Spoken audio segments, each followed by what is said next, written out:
सभी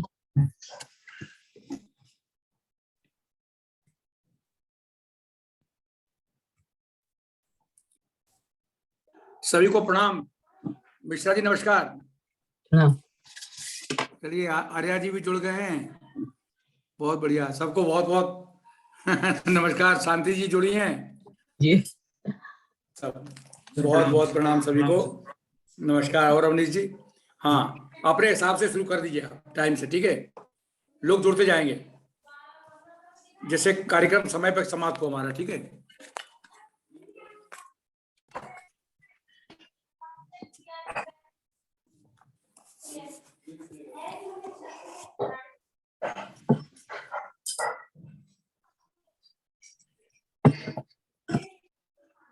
टाइम से आप अपना कार्यक्रम, जी सर। हाँ आप धन्वंतरी वंदना वगैरह एकदम राइट टाइम शुरू कर दीजिए। लोग जुड़ते जाएंगे डॉक्टर साहब, ठीक है? जी सर, शुरू कर रहे हैं। बिल्कुल शुरू करिए आप। सभी लोगों से आग्रह है कि बाकी लोग अपने आप को म्यूट कर लेंगे।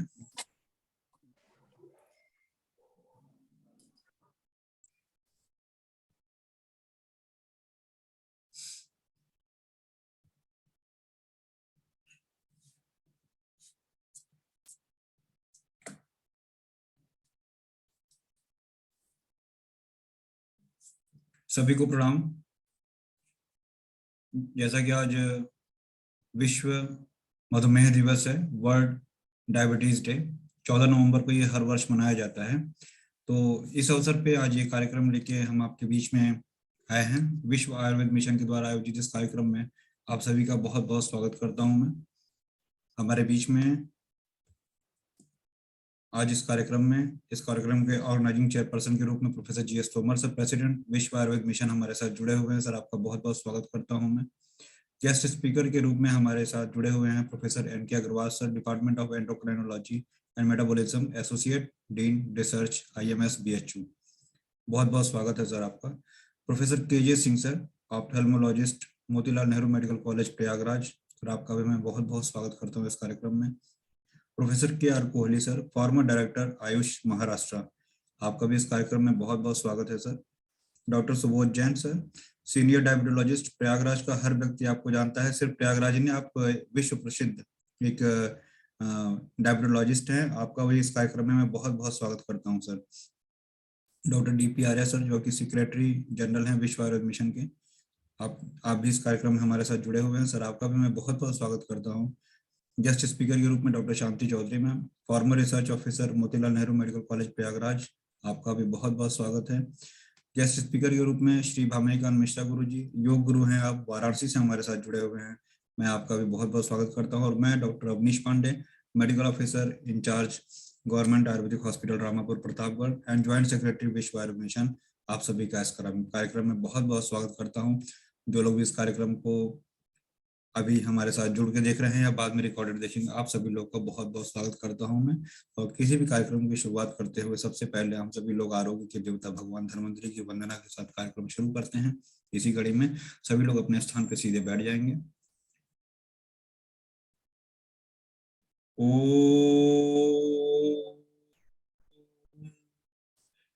नमामि धन्वन्तरिमादिदेवम् सुरासुरैर्वन्दितपादपद्मम् लोके जरारुकभयमृत्युनाशं धातारमीशं विविधौषधीनां।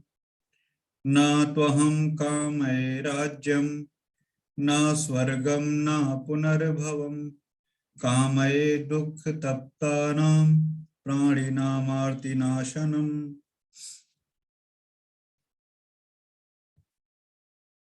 आप सभी का स्वागत है। हमारे बीच में पूरे देश से काफी लोग जुड़े हुए हैं। मैं जैसा कि देख पा रहा हूं, हमारे साथ हमारे आज के गेस्ट स्पीकर तो सभी जुड़े हुए हैं, साथ में अनेक क्षेत्रों से आयुर्वेद अनुरागी और चिकित्सा क्षेत्र से जुड़े हुए तमाम लोग जुड़े हुए हैं। सभी लोग का बहुत बहुत स्वागत है। और मैं कार्यक्रम प्रारंभ करते हुए सबसे पहले सादर आमंत्रित करता हूं professor G S Tomar sir, जो कि इस कार्यक्रम के ऑर्गेनाइजिंग चेयरपर्सन हैं, कि सर आए और अपने विचार रखें। बहुत बहुत स्वागत है सर आपका, professor G S Tomar sir. Sir unmute कर लीजिएगा। ओम श्री सीतानाथ समारंभाम रामानंदादि मध्यमाम अस्मदाचार्य पर्यंताम वंदे श्री गुरु परंपराम। आज के इस भव्य ज्ञान यज्ञ में पुनः आप सभी महानुभावों का मैं स्वागत और अभिनंदन करता हूं। मुझे अत्यंत प्रसन्नता हो रही है कि आज इस जागरूकता दिवस के अवसर पर संपूर्ण भारतवर्ष के अपने अपने विषय के विद्वान लोगों को हमने आमंत्रित किया है। Diabetologist of the country Kashi Hindu विश्वविद्यालय से प्रोफेसर अग्रवाल साहब जुड़े हुए हैं, उनका बहुत स्वागत अभिनंदन करता हूं। और साथ साथ में प्रोफेसर केजे सिंह साहब, जो कि डायबिटिक रेटिनोपैथी में इंटरनेशनल लेवल पर इनका नाम जाना जाता है, मैं उनका बहुत स्वागत अभिनंदन करता हूं। प्रोफेसर कुलदीप कोहली जी हमारे साथ जुड़े हुए हैं, जो आयुष के डायरेक्टर जनरल रहे हमारे महाराष्ट्र में, और डायबिटीज के क्षेत्र में आपने बहुत ही अभूतपूर्व कार्य किया है। तो इस कार्यक्रम में मैं आपका भी स्वागत अभिनंदन करता हूं। सुबोध जैन साहब, जो कि हमारे प्रयाग का गौरव हैं और डायबिटीज के क्षेत्र में बहुत ही महत्वपूर्ण काम आपने किया है, मैं आपका भी बहुत स्वागत और अभिनंदन करता हूं। साथ साथ में हमारे साथ डॉक्टर शांति चौधरी मैम जुड़ी हुई हैं, जो कि मोतीलाल नेहरू मेडिकल कॉलेज में शोध अधिकारी तो रही हैं, साथ साथ में मधुमेह के संदर्भ में आपने बहुत महत्वपूर्ण कार्य किया है, मैं आपका भी स्वागत और अभिनंदन करता हूं। हमारे साथ अन्य विभूतियों में एक ऐसी शख्सियत भी हमारे साथ जुड़ी हुई है, जिनको हम जो है डॉक्टर प्रोफेसर बजाज साहब, जो चंडीगढ़ से हमारे साथ जुड़ रहे हैं। बजाज साहब हमारे न्यायिक पीआर टीम के बहुत ही रिनाउंड मेंबर रहे हैं। आपने तमाम विश्वविद्यालयों की स्थापना कराई है और अनेक विश्वविद्यालयों का आपने न्यायिक की पीआर टीम के रूप में आपने भ्रमण किया है। आपकी विद्वत, आपके विचारों को, आपकी जिजीविषा को मैं नमन करता हूं कि आप जैसे महानुभाव ने तमाम शिक्षण संस्थानों को जन्म दिया है। मैं आपको प्रणाम करता हूं, और आपने आज हमारे इस कार्यक्रम में जुड़ करके जो हम लोगों का उत्साह वर्धन किया, उसके लिए मैं आपको नमन करता हूं। हमारे सहयोगी डॉक्टर डीपी आर्या जी हमारे साथ जुड़े हुए हैं, जो कि हमारे विश्व आयुर्वेद मिशन के सेक्रेटरी जनरल हैं, और आप इस समय हरियाणा पलवल में हैं और दिल्ली में आप लगातार कार्य देख रहे हैं हमारे मिशन का। मैं आपका बहुत स्वागत अभिनंदन करता हूं। हमारे आरोग्य भारती की हमारी जो है बहन दीप्ति योगेश्वर भी हमारे साथ जुड़ी हुई है। तमाम लोगों को मैं देख रहा हूं, मैं सबको बहुत अभिनंदन करता हूं, और मैं चाहता हूं कि इस कार्यक्रम के माध्यम से हम डायबिटीज के संदर्भ में लोगों में जागरूकता को फैला सकें, इसी के संदर्भ में हम आज जुड़ रहे हैं। डॉक्टर कोहली ने बहुत ही महत्वपूर्ण कार्य किया है, हमारे सहयोगी रहे हैं काशी हिंदू विश्वविद्यालय में, और आप बहुत ही ओजस्वी वक्ता भी हैं। और वक्ता के साथ साथ में आयुर्वेद को ग्राउंड पे कैसे उतारा जाए, आयुर्वेद को किस प्रकार से जनप्रिय बनाया जाए, लोकप्रिय बनाया जाए, इस क्षेत्र में डॉक्टर कोहली के कार्य को मैं बहुत बहुत बधाई देता हूं और साधुवाद देता हूं कि अब मैं जब अपने आप को छोटा भाई आपको मानता हूं, तो जब मैं अभी यंग हूं तो आप भी यंग हैं। हम लोग वरिष्ठ नागरिक नहीं हैं, हम लोग अभी युवा हैं। छांदोग्योपनिषद के अनुसार मनुष्य की आयु 116 वर्ष मानी गई है। उस 116 वर्ष में 24 वर्ष जो है बाल्यावस्था, अग्रिम 44 वर्ष होते हैं युवावस्था, तो 68 तक की टाइम लाइन है। 68 साल तक के लोगों को युवा माना गया है। मैं अभी 67 में रन कर रहा हूं, तो अपने आप को युवा समझता हूं। तो अभी हम लोग युवा हैं और हमको बहुत काम करना है। जन जागरूकता फैला करके लोगों को, भारत को एक स्वस्थ राष्ट्र का निर्माण करना है, उस पर हम काम कर रहे हैं। और हमारे काशी हिंदू विश्वविद्यालय, जो हमारी मदर इंस्टीट्यूशन है, वहां से अग्रवाल साहब जुड़े हुए हैं। मैं चाहता हूं कि अग्रवाल साहब का ये संदेश हमारे करीब 40,000 चिकित्सक से जुड़ेंगे, उनके माध्यम से जन जन तक पहुंच सके, इसी पे हम लोग आज करना चाह रहे हैं। मित्रों, एक साधारण छोटी सी बात आपके सामने रखना चाहूंगा। जैसा कि आप सभी लोग जानते हैं कि in my personal opinion, diabetes is not a curse, it is boon to the life. The moment you realise you are suffering from diabetes, you can control your diets and deeds accordingly. सबसे महत्वपूर्ण बात है कि जब हमको मालूम पड़ जाता है, सिग्नल मिल जाता है, तो हम टहलना भी शुरू करते हैं, डाइट भी कंट्रोल करते हैं, रिलैक्सेशन प्रैक्टिसेस करते हैं, और निश्चित रूप से अपना लाइफ स्टाइल बढ़ा सकते हैं। मेरी चिकित्सा में, मेरे सानिध्य में ऐसे तमाम पेशेंट्स हैं जो कि 80 को क्रॉस कर गए हैं, आज भी वो 1 घंटे बैडमिंटन खेलते हैं। तो ये सारी चीजें मैं आपके सामने इसलिए रखना चाहता हूं कि जागरूकता फैलाना, लोगों को इससे डरना नहीं चाहिए कि हम जांच कराएं कि ना जांच कराएं, अवश्य जांच कराएं।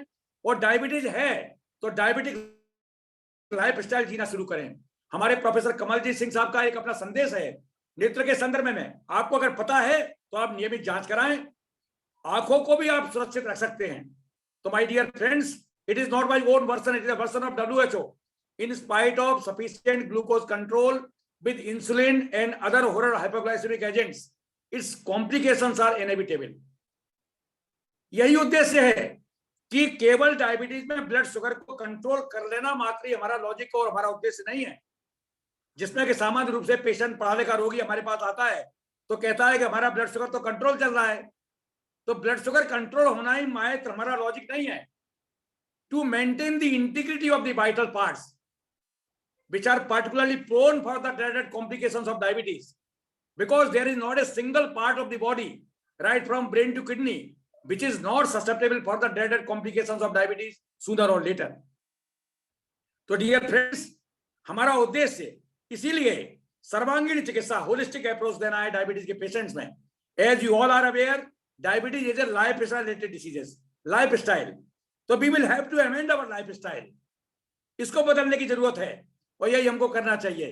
आज इस बात को वेरीफाई करने के लिए एक विदेशी वैज्ञानिक ने साफ शब्दों में कहा, to regulate the blood glucose level is merely winning a battle and losing a war. तो हमको चाहिए ये कि हम ब्लड शुगर को कंट्रोल तो रखें ही, साथ साथ में अपने वाइटल पार्ट्स की रक्षा भी करें। We have to save our retina, our kidney, our heart, our muscles, our nerves, जिनमें की ड्रेडेड कॉम्प्लिकेशंस ना होने पाए। तो इस संदर्भ में आपको डाइट के संबंध में विशेष रूप से ध्यान देना है। और ग्लाइसेमिक इंडेक्स की जो थ्योरी है, उस आधार पे हम लोगों ने एक डायबिटिक फ्लोर बनवाया। उसके अंदर मैंने काला गेहूं, ज्वार, बाजरा, मक्का, रागी और मेथी, इसको मिलाकर के एक फ्लोर बनवाया।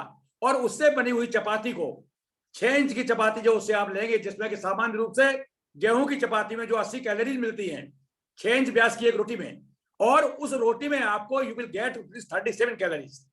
तो आप 4 चपाती खा सकते हैं, जहां के 2 चपाती खाने की बात आती है। दूसरी बात, चावल की वेराइटीज के बारे में whatever indication is given from the Ayurvedic literature that 60 chawal can be given to the patient. 60 चावल जो हमारे यहाँ 60 डे की क्रॉप होती है, इसका ग्लाइसेमिक इंडेक्स गेहूं से भी कम है, तो हम उस चावल का प्रयोग कर सकते हैं। तो ये सारी चीजें जो हमारे सामने हैं, परवल, मेथी, करेला, ये सारी जो चीजें हैं, इनको एक सर्वांगीण चिकित्सा सिद्धांत बना करके क्या खाएं, क्या न खाएं, क्या पिएं, क्या न पिएं, किस तरह का हम जीवन शैली अपनी अपनाएं, कितना हम चलें, ये सारी चीजें अगर हम फॉलो करते हैं तो वो दिन दूर नहीं कि हम भारतवर्ष को, जिसको कि कैपिटल ऑफ डायबिटीज के बारे में चर्चा की जा रही है, हम कह सकते हैं कि भारत ही वो राष्ट्र होगा कि हम अपने आप को मधुमेह के नियंत्रण को करके हम पूरे विश्व में अपनी कीर्ति फैला सकते हैं। मैं अधिक समय न लेते हुए मैं आप लोगों का पुनः अभिनंदन करता हूं। डॉक्टर प्रकाश चंद्र त्रिपाठी को मैं देख रहा हूं, गोरखपुर से हमारे साथ जुड़े हुए हैं। मैं देख रहा हूं देश के कोने कोने से, चेन्नई से भी कोई सज्जन जुड़े हुए हैं, या कोई मदुरई से जुड़े हुए हैं। तो मैं सभी का स्वागत, अभिनंदन करता हूं। मैं चाहता हूं कि हमारे विशेषज्ञों की राय आप लोगों तक पहुंचे, और वो एक पहुंचने का उद्देश्य ये नहीं है कि आप अपने तक सीमित रखें। एक व्यक्ति अगर 5 लोगों को, 10 लोगों को जागरूक करता है तो एक बहुत बड़ा संदेश हम देश के बीच में पहुंचा सकते हैं। इन्हीं शब्दों के साथ पुनः सभी हमारे वैज्ञानिक, हमारे एक्सपर्ट्स को मैं बहुत अभिनंदन करते हुए अपने शब्दों को विराम देता हूं। और डॉक्टर अवनीश पांडे, जो कि अभी एक कार्यक्रम करके खुद प्रतापगढ़ से आ रहे हैं, मैं कहूंगा कि अपनी इस व्यस्त चर्या में से नियमतः हमारे कार्यक्रम को चलाएं और अग्रिम वक्ता को हमारे लिए इसमें आह्वान करें कि वो अपने विचारों से हम लोगों को लाभान्वित कराएं। डॉक्टर अवनीश पांडे। बहुत बहुत धन्यवाद सर आपके इस उद्बोधन के लिए। आपने हम सभी का मार्गदर्शन किया, आपका बहुत बहुत आभार। कार्यक्रम को आगे बढ़ाते हुए और मैं बताना चाहता हूं कि हमारा जो कार्यक्रम है अगले लगभग 1 घंटे चलेगा, और अगले वक्ता के रूप में हमारे बीच में guest speaker professor N K. Agrawal sir हैं, department of endocrinology and metabolism, associate dean research, IMS BHU। मैं आपका हार्दिक स्वागत करता हूं कि सर आप आएं और अपने विचार हम सभी के बीच में रखें। Professor N K Agarwal sir, बहुत बहुत स्वागत है सर आप। प्रोफेसर तोमर, डॉक्टर पांडे और अन्य सभी लोगों को मेरा प्रणाम। इस मधुमेह पर चर्चा के लिए आप सभी को बहुत बहुत साधुवाद, क्योंकि मधुमेह की जो रोगी हैं उनकी संख्या हमारे देश में सबसे ज्यादा है और करीब हम लोग निरंतर इसके मरीजों की संख्या में अव्वल नंबर पर आ रहे हैं। तो ऐसी परिस्थिति में ऐसी जागरूकता का होना बहुत मायने रखता है और ऐसे जन जागरूकता कार्यक्रम होते रहें और उनमें सटीक जानकारी मिलती रहे, जिससे कि जो बरगलाने वाले लोग हैं, विभिन्न संचार माध्यमों से बरगलाते हैं लोगों को, तो आप समझ सकते हैं कि जब लंबे समय तक शुगर कंट्रोल नहीं रहती तो उसके दुष्परिणाम भी होते ही हैं, हम उसको बचा नहीं सकते। अब जब मरीज उस परिस्थिति में हमसे मिन्नतें करता है कि साहब कुछ कर दीजिए, तो हमारे पास करने के लिए कुछ बचता नहीं है। तो समय रहते बहुत सारी चीजें कर ली जाएं और उनको सही राय मिलती रहे, ये सबसे बड़ा इम्पोर्टेंट होता है। और ऐसी इस साल जो हम लोग विश्व स्थिति में मधुमेह के ऊपर चिकित्सकीय सुलभता, इस पर अपना फोकस डाले हुए हैं। तो ऐसी परिस्थिति इसलिए बनाई जाती है क्योंकि देखिए, आपके हर गली कूचे में डॉक्टर तो अवेलेबल है, लेकिन वो कहता क्या है और मरीज से क्या कह देता है कि आप ये कर लीजिए, आप ये कर लीजिए, आपका इतना ही ठीक है। तो इससे भी फर्क पड़ जाता है और मरीज सोचता है कि हमने तो डॉक्टर से मिल लिया और हमारा काम हो गया, अब हम निश्चिंत रहें। और जब ऐसी परिस्थिति आती है कि अंधापन हो जाता है, किडनी में डायलिसिस की नौबत आ जाती है या हार्ट अटैक पड़ जाता है, तब वो समझता है कि अब तक तो हम लकीर पीट रहे थे, कुछ हुआ नहीं हमारा। डॉक्टर तोमर ने बड़ी अच्छी बात कही कि डाइट और डीट्स बड़ी जरूरी चीजें हैं। तो उसके साथ साथ जैसे उन्होंने आगे भी कहा कि भाई आपके लिए शुगर ही कंट्रोल करने का एक प्राइमरी चीज नहीं है। तो डायबिटीज में, मधुमेह में शुगर कंट्रोल करना, ब्लड प्रेशर को नियंत्रित रखना और साथ में खून में चर्बी की मात्रा नियंत्रित रखना, तो ये बड़े 3 इम्पोर्टेंट अवयव हैं हमारे जांच के। और हमारे जैसे निरंतर जांच में कराने में हम लोग इसको हमेशा शामिल रखें और जैसे जैसे हर निरंतर अंतराल पर ये सब कराते रहें, जिससे कि हम जो एक निश्चित अवधि में या निश्चित स्तर पर दोनों चीजों को रखते हैं कि न कम हो न ज्यादा हो, जिससे कि ये जो हम आजकल सोचते हैं कि टाइम इन रेंज, जितने देर तक आप दिन भर में आप नॉर्मल शुगर के अंतर में रहते हैं, तो उससे हमारे दुष्परिणाम की संख्या और सीवियरिटी यानी कि उसके भयानकता कम होती है। तो इस सारे हमारे उपक्रम का ध्येय यही है कि जन जागरूकता रहे, सारे चिकित्सकगण भी एक तरीके से सबको एक ही चीज बताएं और अपने जितने भी हमारे चिकित्सकीय दवाइयां हैं उनके लिमिटेशंस को भी जाने कि हम ऐसा नहीं कह सकते कि हम केवल खाने वाली दवाई से ही आपका सब कुछ मदद कर देंगे और ता जिंदगी आपकी मदद करते रहेंगे, आप मत लगाइए इंजेक्शन। क्योंकि ये एक मानव का एक विचार होता है कि साहब हम इंजेक्शन से बच जाएं, लेकिन वो परिस्थिति अगर ऐसी हो कि कहीं अगर उनकी मदद हम नहीं कर सकते टैबलेट से, तो उनसे बचने के लिए नहीं कहना चाहिए। और दूसरी बात ये कि अब तो जैसे बच्चों में भी जो हम लोग जो प्रकार की डायबिटीज देखते हैं, वो भी नंबर बहुत तेजी से बढ़ रहा है। आज हम लोग अपने वार्ड में 1 या 2 मरीज हमेशा देखते हैं कि टाइप 1 डायबिटीज का रहता ही है, जो कि पहले साल में 1 या 2 आते थे। तो ऐसी परिस्थिति में इन बच्चों के जीवन में के बचाने के लिए इंसुलिन ही जरूरी है।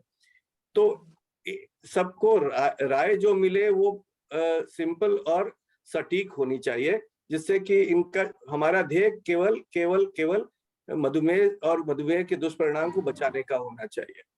इन सब बातों से मैं यही कहना चाहूंगा कि हम अपने मरीजों के भलाई के लिए जो भी कर सकते हैं, जितना भी कर सकते हैं, वो कम ही होगा।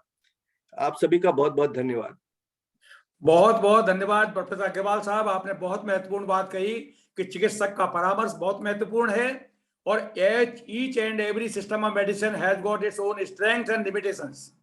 इसको ध्यान में रखते हुए हमको निश्चित रूप से if insulin is mandatory it must be used, उसको हमको अवॉइड नहीं करना चाहिए।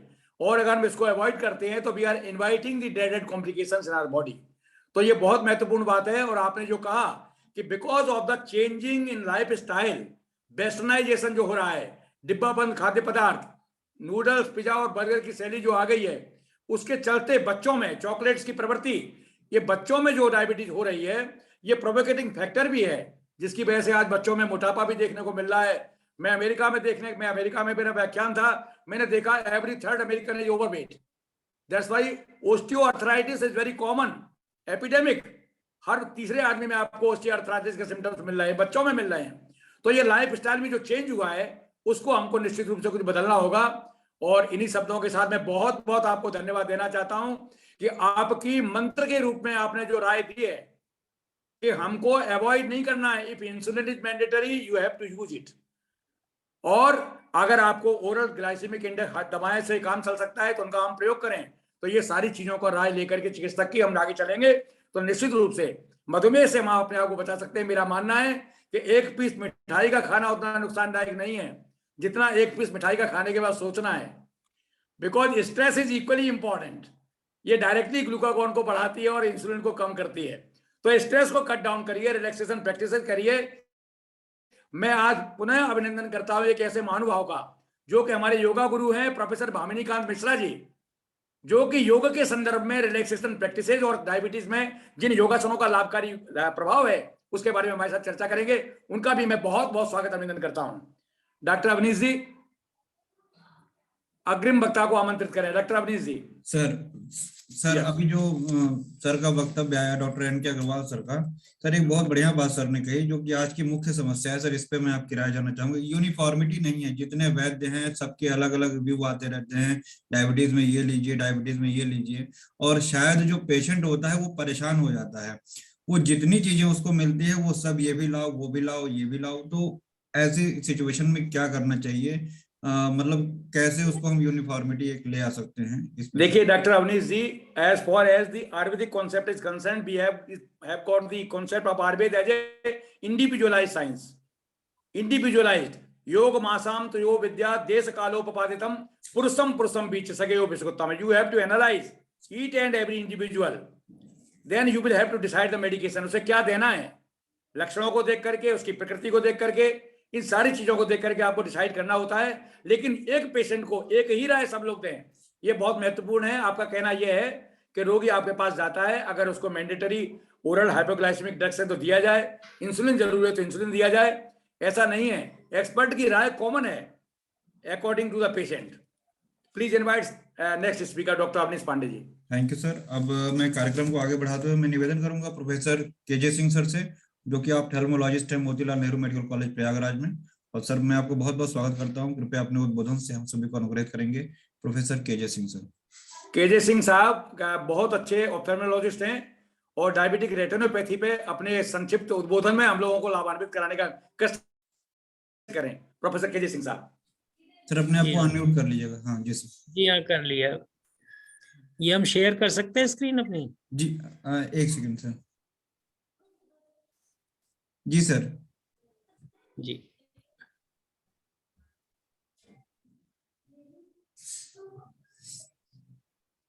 आ रही है? जी सर। जी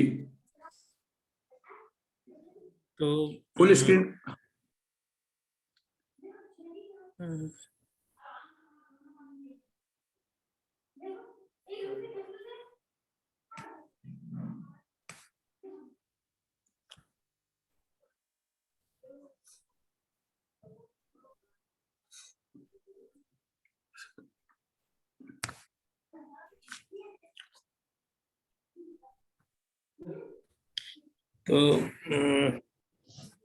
सबसे ज्यादा इम्पोर्टेंट ये, आप सभी लोगों का बहुत बहुत स्वागत है इस सेमिनार में, जिसमें कि हम लोग मरीजों को अवेयर कर रहे हैं कि कैसे डायबिटीज से बचा जाए, पहली बात। और दूसरी बात, डायबिटीज के जो जटिलताएं होती हैं उनसे कैसे बचाया जाए।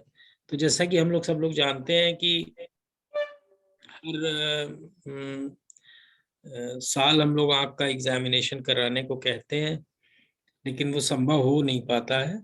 तो डायबिटीज होने पे जैसा भी बताया था तोमर साहब ने, आँख पे असर आ जाता है, किडनी पे असर आ जाता है, पेरिफेरल नर्व्स हैं, न्यूरोपैथी हो जाती है, और हार्ट। 4 चीज़ें जो हैं हमें हमेशा जांच करानी चाहिए। तो मेरा चूंकि आज सब्जेक्ट आई पे ही है, तो आपको जैसे मालूम ही होगा कि बहुत सी स्ट्रेटजीज हैं जो पिछले 20 सालों में आई हैं, और मैं लगभग सन 92 से इसमें एसोसिएटेड हूँ डायबिटिक रेटिनोपैथी से। तो मुझे बेसिक जो तब करते थे और अब करते हैं उसका सबका आपको थोड़ा बहुत लिखा जोखा देते हुए कि कब क्या करना है उसके बारे में मैं बात करूंगा। सबसे ज्यादा जरूरी है कि साल में एक बार आंख चेक होनी चाहिए और सही टाइम पे रेफरल होना चाहिए। तो वर्ल्ड वाइड जो है करीब 93 मिलियन पीपल जो हैं वो डायबिटीज से अफेक्टेड हैं, और ऐसा कहा जाता है कि 10 साल पे लगभग 10% लोगों को डायबिटीज हो जाती है, डायबिटिक रेटिनोपैथी हो जाती है, और 15 साल में ये परसेंटेज बढ़ जाती है 35%। 20 साल पे 65% लोगों को डायबिटिक रेटिनोपैथी हो सकती है, 35% फिर भी बच जाते हैं। लेकिन जैसे जैसे ड्यूरेशन ऑफ डायबिटीज बढ़ता है, चूंकि आजकल दवाइयाँ अवेलेबल हैं तो आदमी की लाइफ स्पैन भी बहुत है। तो मरीज लोग जैसे अभी बता रहे थे कि 80-80 साल पे लोग बैडमिंटन खेल रहे हैं, तो डायबिटिक रेटिनोपैथी हो सकती है, और कई लोगों को जल्दी भी हो जाती है। तो 10 साल में ऐसा देखा गया है कि ये डबल कर दी गई है, और आई को सेव करने के लिए बहुत आवश्यक हो गया है कि समय पे जांच कराई जाए। और ऐसा देखा गया है कि अगर HbA1c मान लीजिए 10 ईयर में देखा जाए, जैसे हमने भी आपको बताया कि 10% 15% लोगों को होता है, लेकिन अगर HbA1c अच्छा कंट्रोल नहीं है तो ये देखिए 65% लोगों को डायबिटिक रेटिनोपैथी हो रही है। वही अगर 6 HbA1c रखते हैं, डायबिटीज कंट्रोल करते हैं, तो इट कम्स डाउन टू 38%। तो ये इस तरह से फायदेमंद होता है अगर आप डायबिटीज अच्छा कंट्रोल करते हैं। वर्ल्ड ओवर डायबिटीज बढ़ती जा रही है, और 2003 से 2025 तक में आप देखेंगे यहाँ साउथ ईस्ट एशिया में बढ़ के इतने करीब 108% बढ़ने की उम्मीद है, मतलब डबल से ज्यादा होने का उम्मीद है, जो 81.6 मिलियन एक्सपेक्टेड है। तो डायबिटीज इतनी ज्यादा हो रही है, तो उसकी वजह से डायबिटिक रेटिनोपैथी भी बहुत ज्यादा हो रही है। लेकिन ऐसा नहीं है कि डायबिटीज हो गई तो आपको कुछ नहीं होगा। आप यहाँ पे देखेंगे कि 2 प्रोमिनेंट लोग बैठे हुए हैं, इनसे दोनों को डायबिटीज है और बहुत अच्छा कार्य करते हैं, खिलाड़ी भी रहे हैं और एक्टर भी हैं एक। तो देखा गया कि अगर डायबिटीज मेलाइटस अच्छे से कंट्रोल नहीं है तो 4-fold greater odds ratio of death होता है due to myocardial infection, heart वगैरह अफेक्टेड हो जाता है। और इसी प्रकार से डायबिटिक रेटिनोपैथी से ब्लाइंडनेस भी बढ़ जाती है काफी परसेंटेज। कारण क्या है? डायबिटीज में ग्रोथ फैक्टर्स होते हैं, अगर ये ठीक नहीं है, जो कुछ फैक्टर्स होते हैं, और ब्लड प्रेशर अगर साथ में एसोसिएटेड है, अगर हाइपर ग्लाइसीमिया है मतलब कंट्रोल बढ़िया नहीं है, हाइपर लिपिडीमिया है, और हार्मोनल डिस्टर्बेंसेस हैं, तो क्या करते हैं ये कि ये जो है ऑक्सीडेटिव स्ट्रेस भी होता है, जैसा कि आप लोगों की साइंस में भी बताया जाता है। तो ये सब जो है होता है, उसकी वजह से एपोप्टोसिस होती है और प्रॉब्लम बढ़ती है और न्यूरोवेस्कुलर डैमेज करता है। ये नसों को के प्रवाह को थोड़ा सा कम कर देता है उसमें रक्त के, और उसकी वजह से रक्त जो है धीरे धीरे रुकने लगता है, तो ऑक्सीजन की कमी हो जाती है रेटिना में, तो उसकी वजह से सारे चेंजेस होते हैं। कैपिलरीज लीक करने लगती हैं और नई नई नसें बनने लगती हैं, जो कि नॉर्मल नसें तो ब्लीड नहीं करती, लेकिन जो नई नसें बनती हैं वो बहुत कमजोर होती हैं और वो आपको ये ब्लीड कर जाती हैं और विट्रेस में भी हेमरेज हो जाता है। पर ये सब आने में 5-7 साल लगता है। इसके पहले अगर प्रॉपर चेकअप हो जाए तो ये सब स्टेज नहीं आ पाएगी और इलाज द्वारा उसका कंट्रोल कर लिया जाए। अब बहुत से हैं डायबिटिक रेटिनोपैथी, और क्या क्या ध्यान देना है इसमें, हम लोग को फिजिशियन की क्या रिस्पॉन्सिबिलिटी है, ये इंपॉर्टेंट है। डायबिटिक रेटिनोपैथी जैसे मैंने पहले भी बताया, ड्यूरेशन अगर ज़्यादा होगा तो चांसेस ज़्यादा हैं। डायबिटीज़ की स्टेटस क्या है, जो मैंने अभी बताया स्लाइड के शो से। ब्लड प्रेशर है, अगर वो उसका डायस्टोलिक प्रेशर बढ़ा रह रहा है तो डायबिटिक रेटिनोपैथी ज़्यादा होगी, और यंग में खास करके। और सिस्टोलिक ब्लड प्रेशर एल्डरली में अगर बढ़ता है तो डायबिटिक रेटिनोपैथी के ज़्यादा चांसेस है।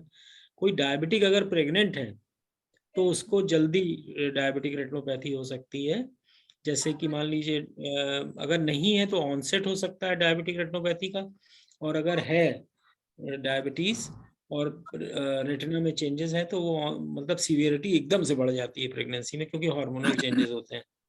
हाइपरलिपिडीमिया भी एक फैक्टर है जिसकी वजह से बढ़ता है। तो ये सब हमें कंट्रोल करना है, ये फिजिशियन का काम है उसको समझाना। और smoking is another very important factor. और बाकी जो है एक अनीमिया भी फैक्टर है, उसका अनीमिया भी नहीं होना चाहिए। अनीमिया होता है तो इस ऑक्सीजन कम जाता है, तो उसकी वजह से भी प्रॉब्लम होती है। 2 बातें यहाँ बतानी जरूरी है कि अगर एडल्ट है को डायबिटीज हुई तो उसका तुरंत आपका एग्जामिन करना जरूरी है, उसके बाद साल पे करना है। और लेकिन बच्चों में जो आईडीडीएम होता है, टाइप 1 डायबिटीज जो होती है, उसमें आपको प्यूबर्टी तक डायबिटिक रेटिनोपैथी नहीं पाई जाती, क्योंकि हार्मोनल चेंजेस होते नहीं है। उसके बाद ही डायबिटिक रेटिनोपैथी मिलती है, जिसकी वजह से आंख में खराबी होती है। तो उनमें जो है जांच करना तब उसके बाद बहुत ज़रूरी होता है, साल में एक बार करते रहना चाहिए।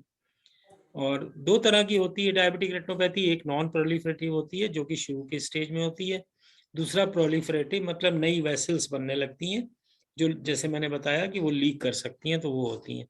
ये देखिए कुछ एग्जांपल्स हैं, ये डायबिटिक रेटिनोपैथी की बहुत एडवांस स्टेज है। इसमें एक ये एंजियोग्राफी करके हम लोग देखते हैं, तो अगर लीकेज मिलता है तो इसका मतलब है प्रोलिफरेटिव डायबिटिक रेटिनोपैथी है। इनमें बहुत एडवांस स्टेज है ये, और इसमें कस के इंजेक्शन लगने चाहिए आंख में एंटी VEGF के, और साथ में लेजर फोटोकोआगुलेशन बहुत से। इसकी विजन जो है काउंटिंग फिंगर होगी, लेकिन अगर इतनी भी यूजफुल विजन हम लोग बचा सकें तो बहुत बड़ी होगी। रिवर्स नहीं होती है, जो विजन डैमेज हो गई वो वापस नहीं आने वाली। थोड़े कुछ परसेंटेज पेशेंट्स में 5-10% में इंप्रूवमेंट हो जाता है with the best possible results. पर इन सब केसेस में जिसमें इतने चेंजेस आ गए हैं रेटिना में, ये देखिए ऑप्टिक नर्व की डिस्क है, डिस्क जिसे हम लोग कहते हैं, और ये मैकुला का एरिया ये पूरा खा गया है डायबिटिक रेटिनोपैथी से। कुछ केसेस ऐसे भी आते हैं जिसकी जरा सी ब्लीड हुआ है, यहाँ पे ये ब्लीड हुआ है और ये चेंजेस हैं डायबिटिक रेटिनोपैथी के, एक्सुडेट वगैरह।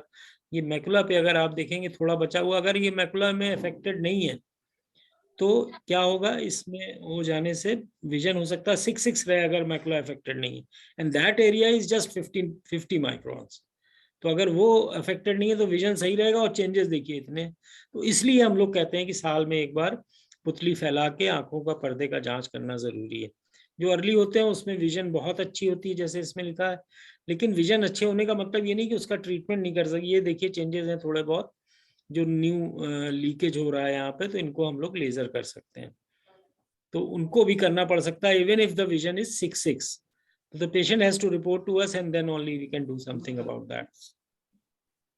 तो बेसिकली हमको 2 चीजें जाननी बहुत जरूरी है। ये देखिए हम लोग कैंप किया करते थे, डॉक्टर शांति चौधरी भी हैं, और हम लोगों ने करीब 20 साल बहुत रेगुलरली कैंप किए हैं, हजार मरीज आ जाते थे। डॉक्टर शांति चौधरी, डॉक्टर सरिता बजाज का बहुत बड़ा रोल था उसमें, और ये करीब 20 साल पुरानी फोटो है। उसमें ये देखिए हम लोग कैंप्स हैं जिसमें हम लोग जांच किया करते थे आंखों की। तो स्क्रीनिंग के बारे में मैंने बताया, ईयरली करनी है, लेकिन अगर कोई चेंजेस है तो फिर जैसे आपके डॉक्टर बताएं। और इसमें सबसे बड़ी बात ये है कि हर आंख का डॉक्टर इसका स्पेशलिस्ट नहीं माना जाता है। जो आदमी डील कर रहा हो लेजर से और रेटिना से, वो आपको सही राय दे पाएंगे। तो ये जानना बहुत जरूरी है। ये मधुमेका हमारी शांति जी प्रकाशित करती थी, बहुत पॉपुलर थी पेशेंट्स में। और खास बात ये जानने की है कि जो कुछ ट्रायल्स हुई हैं उसमें ये पता चला है कि अगर डायबिटीज को बहुत अच्छे से कंट्रोल करा जाए तो डायबिटिक रेटिनोपैथी का इंसिडेंस हम लोग काफी डिले कर सकते हैं। जांचें बहुत सी हैं, मशीनें बहुत महंगी हैं। FFA है, फंडस फ्लोरेसेंस एंजियोग्राफी, ये करीब 25-30 लाख की आती है आजकल। OCT जो है 35 लाख का भी आता है, 75 का भी आता है, और लेजर भी ऐसे ही 30-35। तो एक डायबिटिक रेटिनोपैथी की क्लिनिक को एस्टैब्लिश करने के लिए एक प्राइवेट में तो इतना खर्चा हो गया, और सरकार का आप समझिए किस लेवल पे खर्चा होगा। अगर आप डायबिटीज सभी लोग मिलकर कंट्रोल करें तो डायबिटीज का चेंज नहीं होगा। तो लेजर किया जाता है। ये सब कुछ मशीनें हैं जो मैं बता रहा था उनके बारे में। इससे हम लोग फंडस को देख के एंजियोग्राफी करके, ये एंजियोग्राफी है, और ये ऑप्टिकल कोहेरेंस टोमोग्राफी जो कि रेटिना का स्कैन दे देता है, रेटिना क्रॉस सेक्शन देता है। इसमें हमें पता चल जाता है कहाँ कहाँ लीकेज है। तो उसको जैसे पंचर होता है ना साइकिल का, और हम लोग उसको ठीक करते हैं, ठीक करता है साइकिल वाला पंचर को, वैसे ही हम लोग इसको जहाँ जहाँ लीकेज है वहाँ पे लेजर करके उसकी लीक को बंद कर सकते हैं। OCT जो है इसके द्वारा हम लोग देखते हैं कि मैकुला में अगर सूजन है या इडिमा जिसे कहते हैं हम लोग, अगर वो है तो फिर हम लोगों को सुई लगानी पड़ती है। और वो एंटी VEGF बहुत महंगा है, 25,000 की समझ लीजिए एक एवरेज इंजेक्शन आता है। दोनों आंख में अगर 25-25 का लगा तो 50,000। इफेक्ट टेम्परेरी होता है, महीने भर बाद चला जाता है।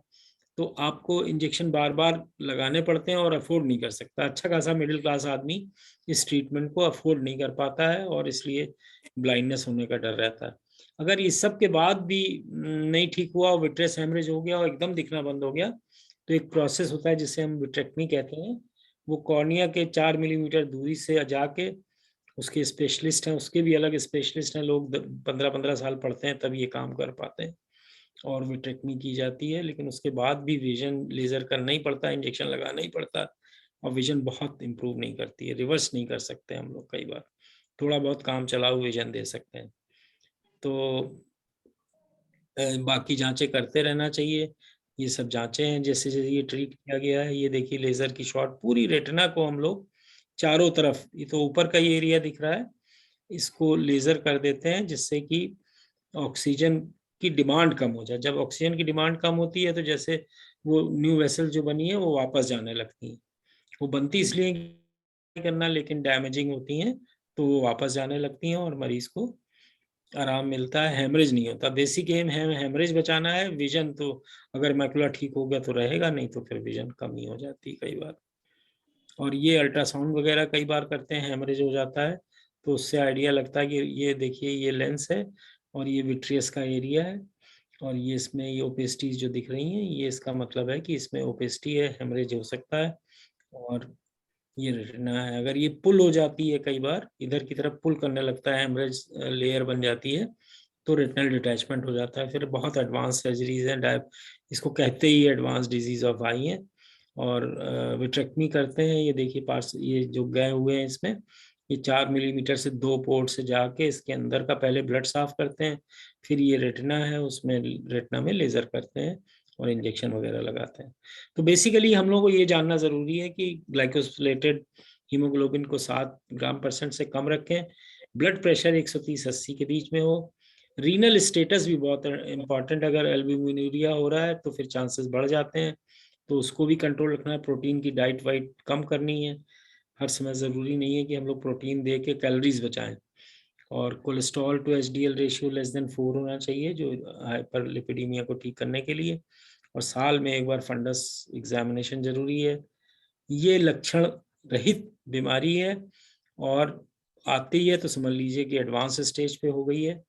और 2 बातें आपको ये समझनी जरूरी है कि vision loss cannot be recovered.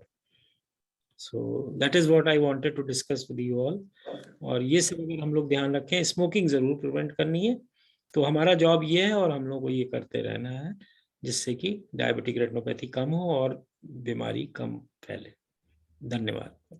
बहुत बहुत धन्यवाद प्रोफेसर केजी सिंह साहब, आपने निश्चित रूप से एक बहुत ही महत्वपूर्ण चीज हमारे सामने रखी कि आप जानते हैं कि job of the physician is very important. जैसा कि आप सभी जानते हैं कि डायबिटीज में 3 stages are there, metabolic syndrome, pre diabetes and diabetes. तो डायबिटीज की कंडीशन आने के पहले, जैसे आपने कहा, मध्यम वर्गीय व्यक्ति के लिए भी पॉसिबल नहीं है। तो आपको अगर मेटाबॉलिक सिंड्रोम की कंडीशन में पता चल जाता है सेंट्रल ओबेसिटी है, डिस्लिपिडेमिया है, तो you can control dyslipidaemia, you can control your central obesity by doing exercises and diet control. तो आप अगर अपने आप को बचा सकते हो तो बचा के रखें। और आपने बहुत बड़ी बात आपके सामने कही कि बड़ी महंगी थेरापी है, हर आदमी इसको करा भी नहीं सकता, लेकिन आपको यदि पता चल जाता है तो नियमित आंख का आप जांच कराते रहें, जहां तक हो सकता है। अल्टीमेटली जितना मैक्सिमम पॉसिबल है, हमारे साइंस के अकॉर्डिंगली डायबिटिक रेटिनोपैथी को किस तरह से कर सकते हैं, आपने सारी जानकारी आपके सामने शेयर की। बहुत बहुत धन्यवाद सर। और आप गौरव है हमारे प्रयाग का, और आप निश्चित रूप से एक ऐसे ऑप्थेल्मिक सर्जन हैं कि हम आंख बंद करके किसी व्यक्ति को आपके पास भेज सकते हैं। आपकी डायग्नोसिस के संदर्भ में कभी कोई प्रश्न चिन्ह आज तक नहीं लगाया गया। तो मैं आपकी इस क्षमता को, आपकी स्किल को मैं प्रणाम करता हूं, नमन करता हूं, और बहुत बहुत धन्यवाद। बहुत बहुत धन्यवाद। Thank you. हाँ, अवनीश जी अग्रिम वक्ता को आमंत्रित करें प्लीज। बहुत बहुत धन्यवाद सर। मैं निवेदन करूंगा प्रोफेसर KR कोहली सर, जो कि फॉर्मर डायरेक्टर हैं आयुष महाराष्ट्र। सर आपसे आग्रह करूंगा कृपया अपने उद्बोधन से हम सभी को अनुग्रहित करेंगे। Professor KR Kohli sir. नमस्कार डॉक्टर तोमर जी और सभी महान विद्वज्जन जो आज इस संभाषण में उपस्थित हैं। इनफैक्ट मेरा BHU से ही डायबिटीज के ऊपर काम करने की शुरुआत हुई थी। मैं प्रोफेसर रामहर सिंह जी का स्टूडेंट हूँ और तोमर साहब और हम आमने सामने रहते थे नागार्जुन हॉस्टल में। और जब पहला मेरा एक्सपोजर था वो था कि जामुन बीज डायबिटीज के ऊपर कैसे काम करता है। वहां से शुरुआत हुई, MD हुए, बाद में सर्विस में आए, और जैसे ही PG गाइड बने तो PG गाइड बनने से लेके आज तक का जो 32 से 35 वर्ष का मेरा जो प्रवास है, जो मेरी जर्नी रही है, उसमें मेरे सभी MD और PhD विद्यार्थियों को मैंने डायबिटीज से रिलेटेड ही टॉपिक दी है। पहले चंद वर्षों में ये लगा, क्योंकि थोड़े अनाड़ी थे, MD जस्ट नई नई हुई थी, मैच्योरिटी नहीं थी, कम थी, तो पहले 4-5 साल वेस्ट किए कि blood sugar lowering agent Ayurveda में ढूंढे। बाद में हमारे गुरुजी से बड़ी बार चर्चा हुई तो उन्होंने कहा कि डायबिटीज में ब्लड शुगर लोअर करना हमारे लिए चैलेंज नहीं है, वो तो एक डाउनहिल से एक आध 2 मेटफॉर्मिन भी खिला दोगे, या उन दिनों में ग्लिकलेजाइड बहुत चला करती थी, और सल्फोनिल यूरियाज बाइगोनाइड्स की दूसरी प्रिपरेशंस थी 30 साल पहले, जो आज लुप्त हो गई हैं। आज नए नए सल्फोनिल यूरियाज हैं, नए बाइगोनाइड्स हैं, और नई प्रकार की दवाइयां मॉडर्न मेडिसिन में आई हैं। लेकिन उस समय हमारे गुरुजी ने हमें समझाया कि शुगर तो किसी एक गोली खाने से भी कम हो जाएगा। असली वेदना जो पेशेंट की है, वो भले ही उसको दिख रहा हो कि शुगर कम नहीं हो रही, ये नहीं हो रहा, वो डॉक्टर की वेदना ये होनी चाहिए कि इसकी जान कैसे बचे।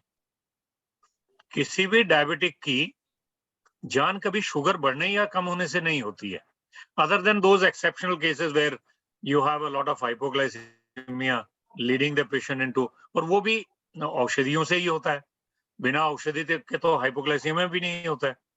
आपने एक्सेसिव इंसुलिन ले लिया, एक्सेसिव कोई ओरल हाइपोग्लाइसेमिक एजेंट ले लिया, लेकिन अदरवाइज डायबिटिक को हाइपरग्लाइसेमिक कोमा भी बहुत रेयर इंसिडेंस है। तो आपको बेसिकली आपको देखना यह है कि इस व्यक्ति को बचाया कैसे जाए, क्योंकि कभी भी डायबिटीज में जो डेथ्स होती हैं वो कॉम्प्लिकेशन से होती हैं। उसका जो इंक्रीज्ड इंसिडेंस है इन्फेक्शंस का, increased incidence of to stroke, increased incidence to cardiovascular diseases, या फिर नेफ्रोपैथी या फिर न्यूरोपैथी। ऑफ कोर्स न्यूरोपैथी से और रेटिनोपैथी से जान नहीं जाती है, लेकिन ये इनकैपेसिटेटिंग है। ये होने से एक तो बीमारियों का खर्चा बढ़ जाता है। जो एवरेज कॉस्ट, नेशनल कॉस्ट देखी गई है, वो ये है कि लगभग एक नॉर्मल डायबिटिक 3 से 4 हजार रुपए महीने का अपनी बीमारी के ऊपर खर्च करता है।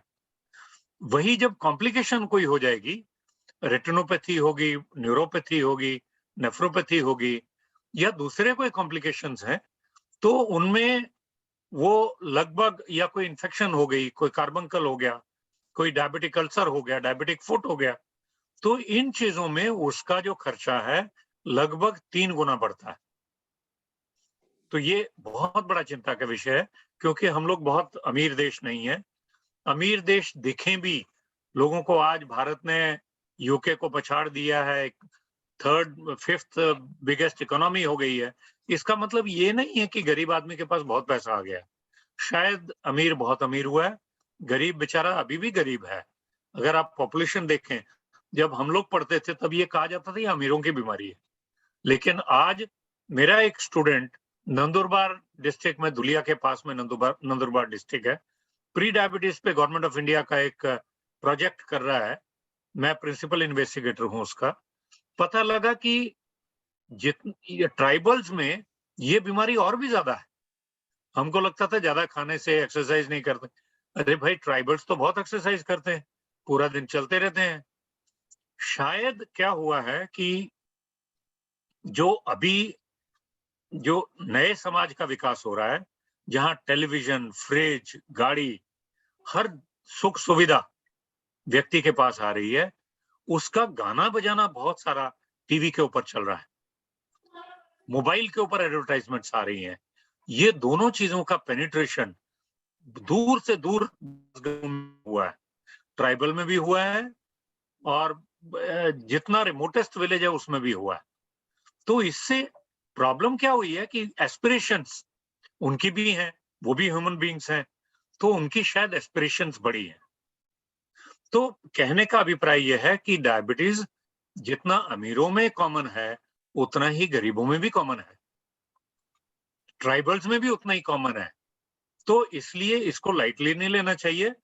तो मैंने क्या किया कि डायबिटीज का बाद में कॉम्प्लिकेशंस के ऊपर काम करना शुरू कर दिया। आज मेरे कम से कम 15 विद्यार्थी जो डायबिटिक न्यूरोपैथी पे, रेटिनोपैथी पे, जैसे अभी केजी सिंह सर ने अभी बताया रेटिनोपैथी के बारे में बहुत सर, आपको जान के खुशी होगी कि जब पहली बार मैंने 1990 में रेटिनोपैथी में काम करना शुरू किया, कोई आयुर्वेदिक डॉक्टर रेटिनोपैथी के पेशेंट को हाथ नहीं लगाता था।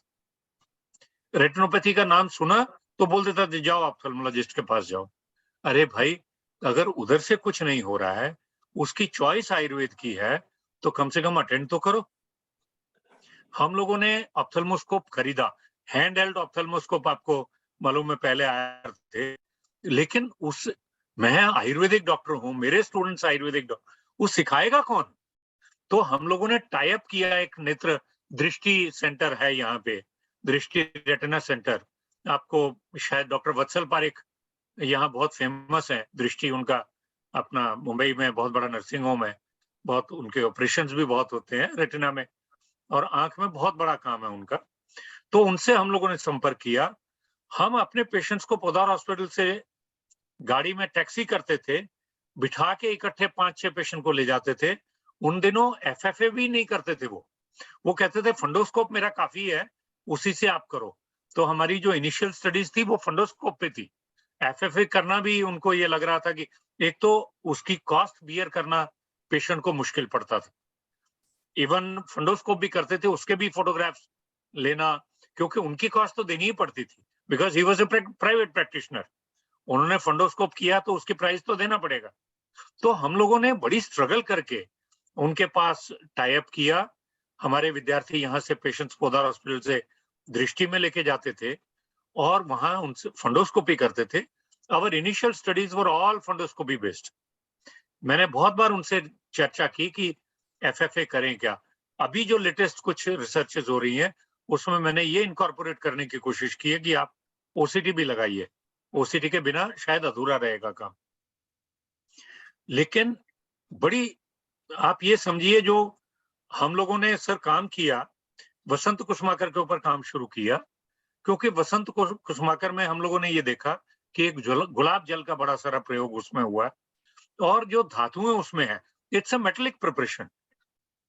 अब डाबर में मैं 5 साल के लिए director research and Dabur India limited, मैं डायरेक्टर था वहां डाबर रिसर्च फाउंडेशन का।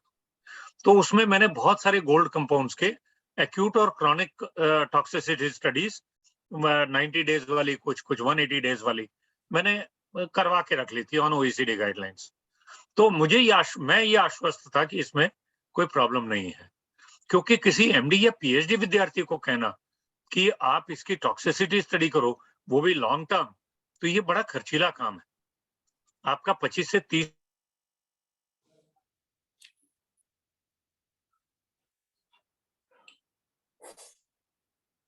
आपका नेटवर्क इशू, नेटवर्क इशू कोई। हाँ,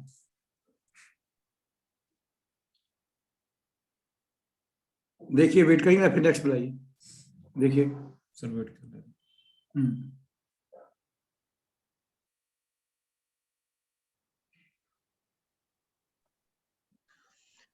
तो अभी जो PhD उनको अवार्ड हुआ है उसमें हम लोगों ने प्री ट्रीट किया वसंत कुसुमाकर से और स्ट्रेप्टोजोटोसिन इंड्यूस्ड रेटिनोपैथी क्रिएट किया। आप हैरान होंगे ये बात जान के कि जो स्ट्रेप्टोजोटोसिन से जो डैमेज हुई थी, जो ग्रुप ऑफ एनिमल्स था, उनकी रेटिना टोटली डैमेज दिखी, और जो वसंत कुसुमाकर वाली थी वो रेटिना का एपिथेलियम और पूरा का पूरा स्ट्रक्चर उसकी वॉल का बिल्कुल इंटैक्ट दिखा। ये PhD में अभी हम लोग पब्लिश करने भी जा रहे हैं, बट दीज आर, लेकिन ये मैं आपको बताना चाहता हूं कि हम लोगों ने कॉम्प्लिकेटेड केसेस नहीं लिए, NPDR लिया हम लोगों ने, और उसके भी NPDR के भी जो 2 स्टेजेस हैं, नॉन प्रोलिफरेटिव डायबिटिक रेटिनोपैथी के फर्स्ट और सेकंड स्टेज ही लिए, थर्ड और फोर्थ स्टेज को हमने अवॉइड किया, क्योंकि पहले हमारा ये मानना था कि कम से कम देखें whether it can reverse. And let me tell you, मेरे PhD और MD स्टूडेंट्स की थीसिस में ये खुल के सामने आ गया कि around 66% of the patients would reverse with the help of these medicines। ये खाली वसंत कुसुमाकर की बात नहीं है, हम लोगों ने ये भी एक बार चिंता हुई कि ये स्वर्णकल्प है, गोल्ड कंपाउंड है, महंगा है, तो why not, or there may be an objection to the metallic preparations that we are using। Somebody could take an objection and may not, I mean patients are not very comfortable even today। अभी मैं practice से आ रहा हूँ, तो थोड़ी देर पहले मेरी clinic में पेशेंट्स वो 4 बार पूछते हैं, सर इसमें कोई मेटल तो नहीं है, and I have to tell them, अगर मैं मेटल नहीं दे रहा हूं तो मैं बोलता हूं मेटल नहीं है, और मेटल देना है तो पेशेंट को पूछ के, ये स्वर्ण भस्म है, ये अल्टीमेट मेटल है, इसका कोई साइड इफेक्ट नहीं है, स्वर्ण भस्म का हम लोगों ने टॉक्सिसिटी किया हुआ है, 100% सेफ है, if he still denies we don't give that. मतलब ये स्टेज है। तो हम लोगों ने ये सोचा कि मेटल्स वाला भी इशू आएगा, और महंगा भी बड़ा है, तो गरीब आदमी अफोर्ड नहीं कर पाएगा, तो हम लोगों ने निषादी योग का एक थीसिस, 2 थीसिस बेसिकली निषादी योग पे किए, जिसमें त्रिफला के तीनों कंटेंट्स, निशा यानी हल्दी, यष्टिमधु, मुस्ता, और ऐसे ही एक आध और 2 द्रव्य थे, 8 द्रव्य का हम लोगों ने घनवटी बनाया, और उससे भी 66% रिजल्ट हमको दिखा। लेकिन ये जो एनिमल स्टडीज और PhD का जो काम है वो वसंत कुसुमाकर के ऊपर है, बहुत डिटेल्ड है, पेपर पब्लिश होते ही मुझे लगता है मैं सबको उसकी कॉपी में जरूर भेजूंगा। लेकिन मेरा ये कहना है कि डायबिटीज पेशेंट जब आता है उसको कोई चिंता नहीं, डायबिटीज 200 का 400 हो जाए उसको कोई फर्क नहीं पड़ता है, थोड़ा सा एनर्जी लेवल कम होगा, थोड़ी सी टायर्डनेस होगी, टू विच ही कोप्स, लेकिन उसका इतना बड़ा महत्व है, जैसे सर ने पहले, दोनों वक्ताओं ने पहले कहा कि आज शुगर नहीं कंट्रोल करेंगे क्योंकि वो इतना बॉदर नहीं करता है उसको। Patient education is one of the most important pillars of diabetic treatment. आप उसको सजग नहीं करेंगे तो उसको शायद चिंता भी नहीं होगी, कुछ हो ही नहीं रहा है, जो होना है वो तो 10 साल के बाद होना है या 8 साल के बाद होना है। जैसा कि बताया 10 साल के बाद इंसिडेंस रेटिनोपैथी का बढ़ता है, न्यूरोपैथी का बढ़ता है, नेफ्रोपैथी का। जैसा रेटिनोपैथी का बढ़ेगा वैसे ही जहां कैपिलरीज होंगी, जहां आपका एंडार्ट्राइटिस है, एंडार्ट्राइटिस जहां भी होगा, वो चाहे किडनी में हो, चाहे रेटिना में हो, चाहे हार्ट वेसल्स में हो, सब जगह उसका इफेक्ट दिखेगा। तो मैं ये समझता हूं कि जब रेटिनोपैथी शुरू हो रही है, आप अर्ली नेफ्रोपैथी के लिए भी मैक्रोएल्बुमिनुरिया में not be the only criteria macro ये जो नेफ्रोपैथी के अर्ली सिम्टम्स में हम लोग जो यूज करते हैं अपनी रिसर्च में, वो है माइक्रोएल्बुमिन creatinine ratio more than 24 hours urinary protein. That is a very sensitive. ACR is most sensitive test. 30 के नीचे अगर है तो आपका आप उस रिस्क में है। और बड़ा सिंपल सा टेस्ट है, यूरिन एस्टिमेशन करना है, यूरिन में क्रेटिनिन लेवल ढूंढना है, यूरिन में माइक्रोएल्बुमिन ढूंढना है, उनका रेशो निकालना है, विच इज मैथमेटिकली कैलकुलेटेड। तो बहुत सिंपल सा टेस्ट है, लेकिन इंफॉर्मेशन इतनी जल्दी मिलती है कि आपका क्रेटिनिन लेवल शायद 1 ही होगा, 1.2 ही होगा, तभी भी आपको ये पता लग सकता है कि आपको नेफ्रोपैथी हो रही है। तो हम लोगों को ये जानना बहुत जरूरी इसलिए होता है कि हम लोग KEM हॉस्पिटल में काम करते हैं, मॉडर्न नेफ्रोपैथी के जितने नेफ्रोलॉजिस्ट हैं उनके साथ में। तो नेचुरली हम लोगों को वो ये बोलते हैं कि सर आप रिस्की पेशेंट्स मत लीजिए, otherwise there could be medico legal problems, ethical problems, तो आप नॉन रिस्की पेशेंट्स लीजिए। तो हम लोग पहले वाले लेते हैं ताकि एटलीस्ट वो भी रिवर्स हो रहा है ये तो देख लें, ये भी तो बहुत बड़ी कंट्रीब्यूशन है। तो इस तरह से कॉम्प्लिकेशंस के ऊपर मैं पिछले लगभग 30-32 साल के ऊपर काम कर रहा हूँ, और मैं ये समझता हूँ डायबिटीज और रूमेटाइड और भी बहुत सारी बीमारियां हैं, ये आज से 8000 साल पहले जो चरक सुश्रुत वाग्भट में लिखा गया, इतना सटीक। मैं छोटी सी जो मेरे एलोपैथी के प्राध्यापक महोदय जितने भी आए हुए हैं उनकी जानकारी के लिए मैं बता रहा हूँ, आयुर्वेद के सब जानते हैं कि मधुमेहम माधुर्याच तनोरता, पूरे शरीर में मधुरता फैली हुई है, ये चरक और सुश्रुत के वक्तव्य हैं। मूत्रे अभिधवंती पिपीलिकाश्च, मूत्र पे उस समय शायद बेनेडिक्ट रिएजेंट भी नहीं होगा, जो हमारा बड़ा मॉडर्न मेडिसिन का बड़ा प्रिमिटिव सा एक रिएजेंट था जिससे हम लोगों ने यूरिन में शुगर टेस्ट करना शुरू किया। लेकिन उनको ये पता था चींटियां आ रही हैं तो इसमें शुगर है। उन्होंने शुगर का सिर्फ मधुमेही नाम नहीं दिया, क्षौद्र में भी है और भी ऐसे हैं जो ग्लाइकोसियूरिया से रिलेटेड हैं, ऐसे 4-5 प्रकार के नाम उन्होंने दिए। तो यानी और ये भी कहा सर कि जो सहज 2 प्रकार का प्रमेय बताया उन्होंने, एक कृश प्रमेही, एक स्थूल प्रमेही। कृश प्रमेही कौन है? वो जो जिसमें बल का नाश हुआ है, यानी खाता तो बहुत है लेकिन लगता नहीं है और कृश से कृशतर होता चला जाता है, कृशतम होता है। तो ये तो इंसुलिन डिपेंडेंट डायबिटिक के निशान है। वो कैसे ठीक होगा? वो शायद हम लोग आज तक अपने शास्त्रों में या तो था नहीं या हम लोग आज तक खोज नहीं पाए हैं शास्त्रों में अगर इंसुलिन हो। लेकिन मेरा अपना मानना है कि शायद हमारे पास इंसुलिन का रिप्लेसमेंट पुराने दिनों में नहीं था। लेकिन कोई आश्चर्य नहीं होगा, कोई वैद्य लोग रिसर्च करके अगर पुराने इंसुलिन का कोई विकल्प शास्त्रों में से निकाल दें, आज तक तो प्राप्त नहीं हुआ है। तो इसलिए मैं दोनों ही पुराने वक्ताओं के, जो मेरे पहले वाले वक्ता हैं, उनसे पूरी तरह से सहमत हूं। अगर इंसुलिन की आवश्यकता है तो कृपया इंसुलिन दीजिए, उसका रिप्लेसमेंट हमारे पास नहीं है। तो इन्हीं शब्दों के साथ तोमर सर, मैं आपका बहुत बहुत धन्यवाद करता हूं। आप मेरे बड़े भाई हैं। आज मैं वैसे आपको बताऊं कि आजकल मैं बहुत कम वेबिनार्स में कहीं में दिखता हूं। ये आपका प्रेम ही है जो मुझे इस वेबिनार में खींच के लाया है। आज 3 वेबिनार्स में मुझे इनवाइट किया गया था, बाकी 2 में मैंने मना किया कि मेरे पास समय नहीं है, मैं नहीं आऊंगा। लेकिन आपका वेबिनार को मैं रिफ्यूज कर ही सकता नहीं, क्योंकि आपका ये आदेश था। बहुत बहुत धन्यवाद, ऐसे ही कृपा बनाए रखिए। धन्यवाद। बहुत बहुत धन्यवाद डॉक्टर कोहली जी। बहुत महत्वपूर्ण बात आपने सामने कही कि ऋग्वेद की पैपिल्यादि संहिता में प्रमेहेणाम तापिदुर उभयोर मेहनस्य च, it has been described in the classical text right from very beginning. Yes. Vedas are supposed to be the first and foremost testimony of knowledge. There is description of the Madhumay like that.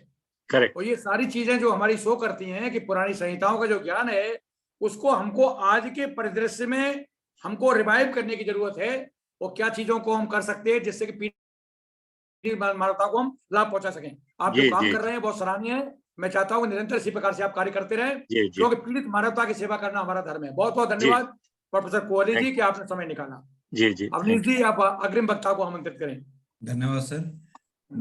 Sir इसके पहले मैं कोहली साहब को बहुत बहुत बधाई देना चाहूंगा, क्योंकि उन्होंने इतना अच्छा डायबिटिक कार्य किया है। बहुत बहुत बधाई के पात्र है और बहुत वास्ट नॉलेज है उनका। I am so much impressed. Thank you so much sir. Thank you sir, thank you. हमारे बीच में थैंक यू सर। आपने आयुर्वेद पे एक मोहर लगा दी, और मैं आपकी इसी क्षमता को बहुत प्रणाम करता हूं कि we must work as a complementary one. ये कोई कॉम्पिटिटिव नहीं है, कॉम्प्लीमेंट्री। कहाँ हम क्या कर सकते हैं।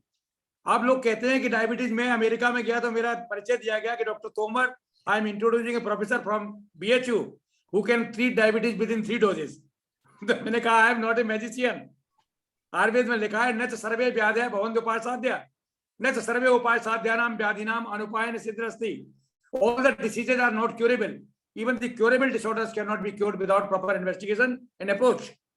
तो हम ये कहते हैं कि डायबिटीज के लिए हमारे यहाँ भी कहा गया है साध्या कपोथा दसपित्तलासड याप्या न साध्या। It is incurable.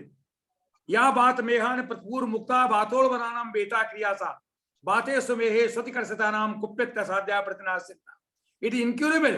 Diabetes can be controlled, it can never be cured.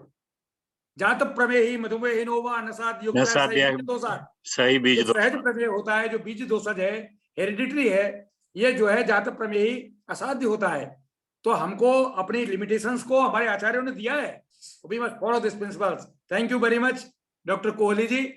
आगे आप आमंत्रित करें आप दीजिए अग्रिम वक्ता को। बहुत बहुत धन्यवाद सर। हमारे बीच में प्रोफेसर ब्रिजेश मिश्रा सर नागपुर से जुड़े हुए हैं। सर आपका बहुत बहुत स्वागत है। प्रोफेसर शुक्ला सर जुड़े हुए हैं भोपाल से। सर आपका भी बहुत बहुत मैं स्वागत करता हूं। और तमाम लोग हमारे बीच में डॉक्टर दीपिका साहू रायपुर से जुड़े हुई हैं। मैं इस कार्यक्रम में आप सभी का बहुत बहुत स्वागत करता हूं। और अगले वक्ता के रूप में हमारे बीच में डॉक्टर सुबोध जैन सर हमारे बीच में जुड़े हुए हैं, जो कि प्रयागराज के प्रसिद्ध डायबिटोलॉजिस्ट हैं। आपका मैं बहुत बहुत स्वागत करता हूं। सर आपसे आग्रह करूंगा कृपया अपने विचारों से हम सभी को अनुग्रहित करेंगे। Doctor Subodh Jain sir.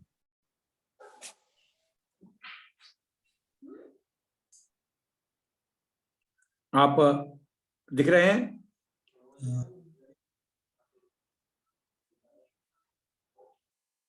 Doctor Subodh Jain ji दिखाई पड़ रहे हैं? सुबोध सर अनम्यूट कीजिए।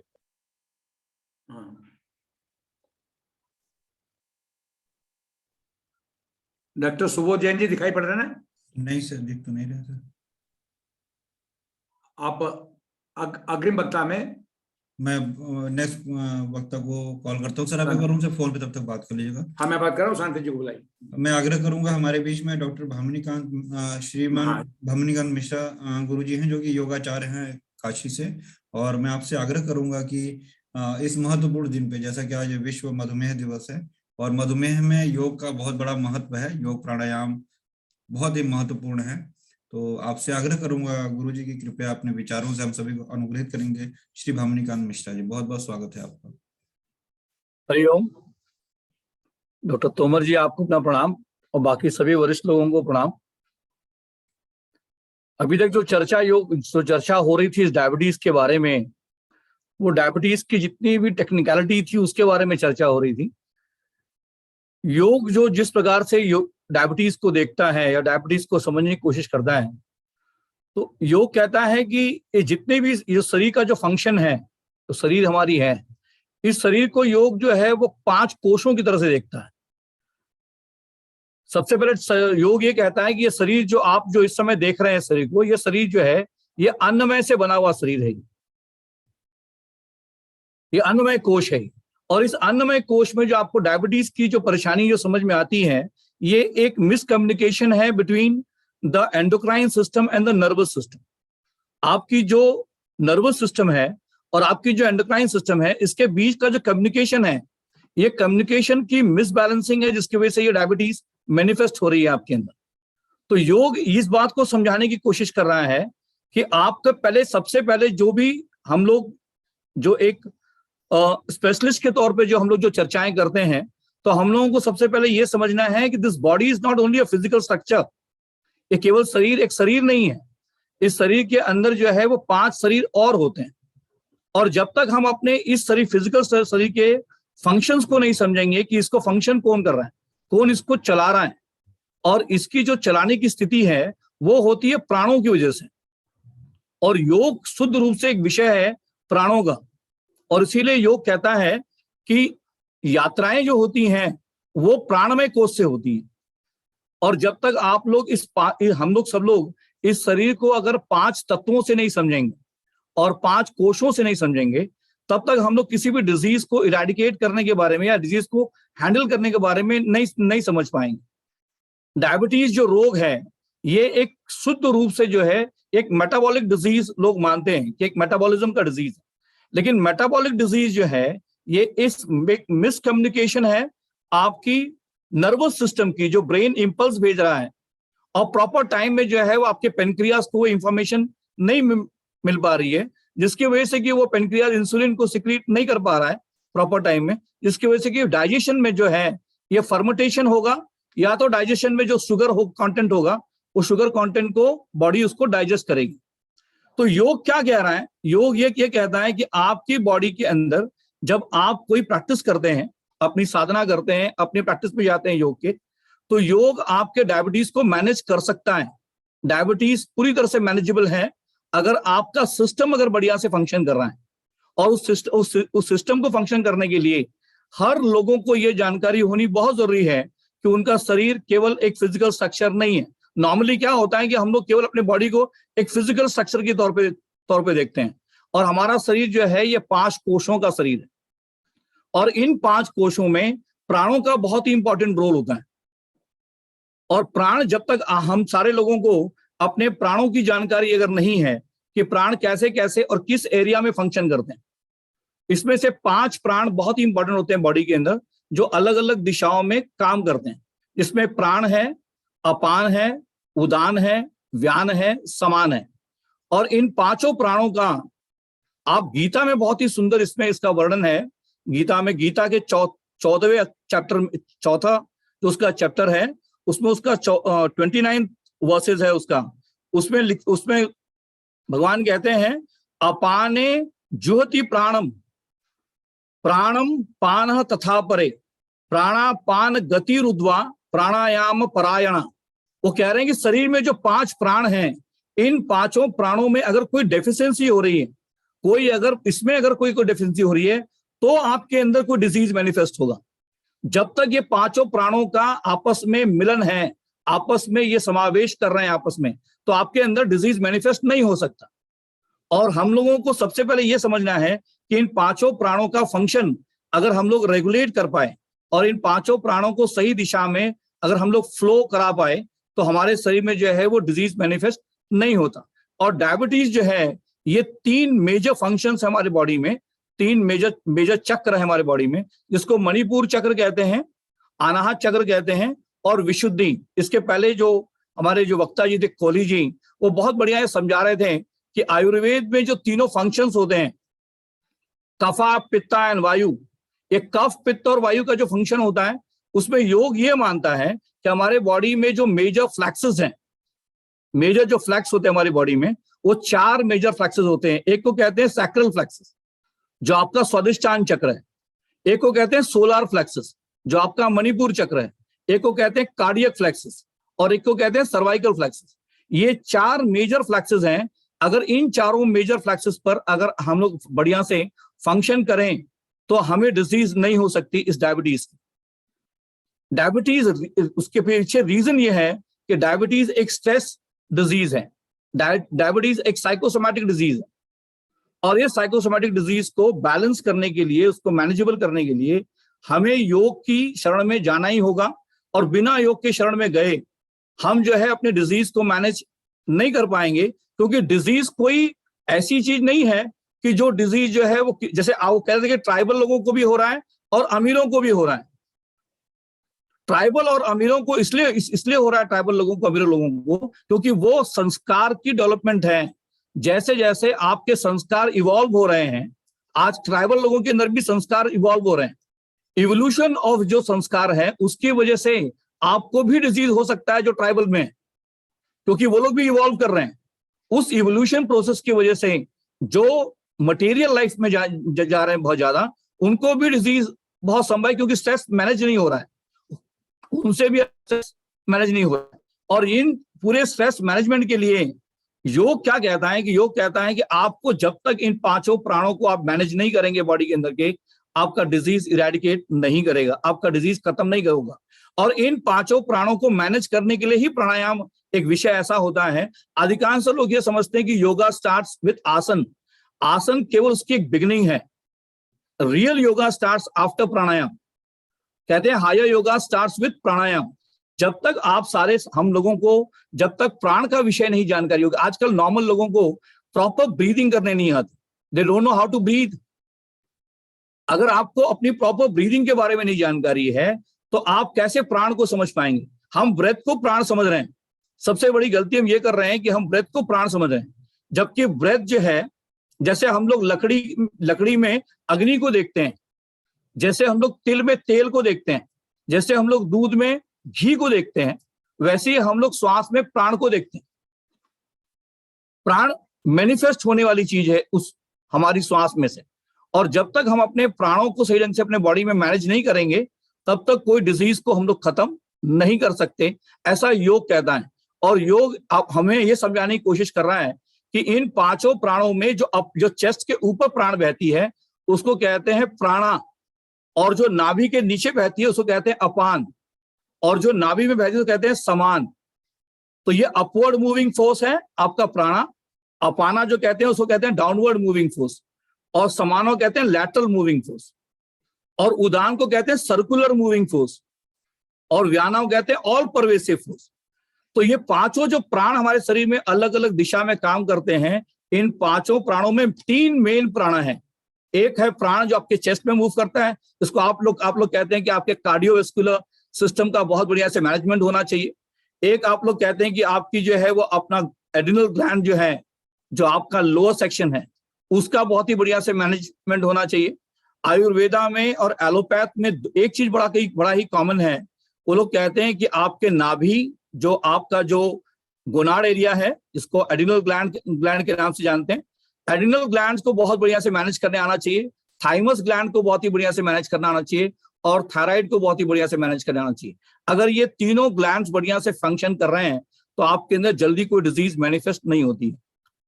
योग सेम यही चीज कह रहा है कि प्राण को, अपान को और समान को, यदि इन तीनों प्राणों को अगर आप बढ़िया से मैनेज कर लेते हैं तो आपके शरीर में जल्दी कोई डिजीज मैनिफेस्ट नहीं होता।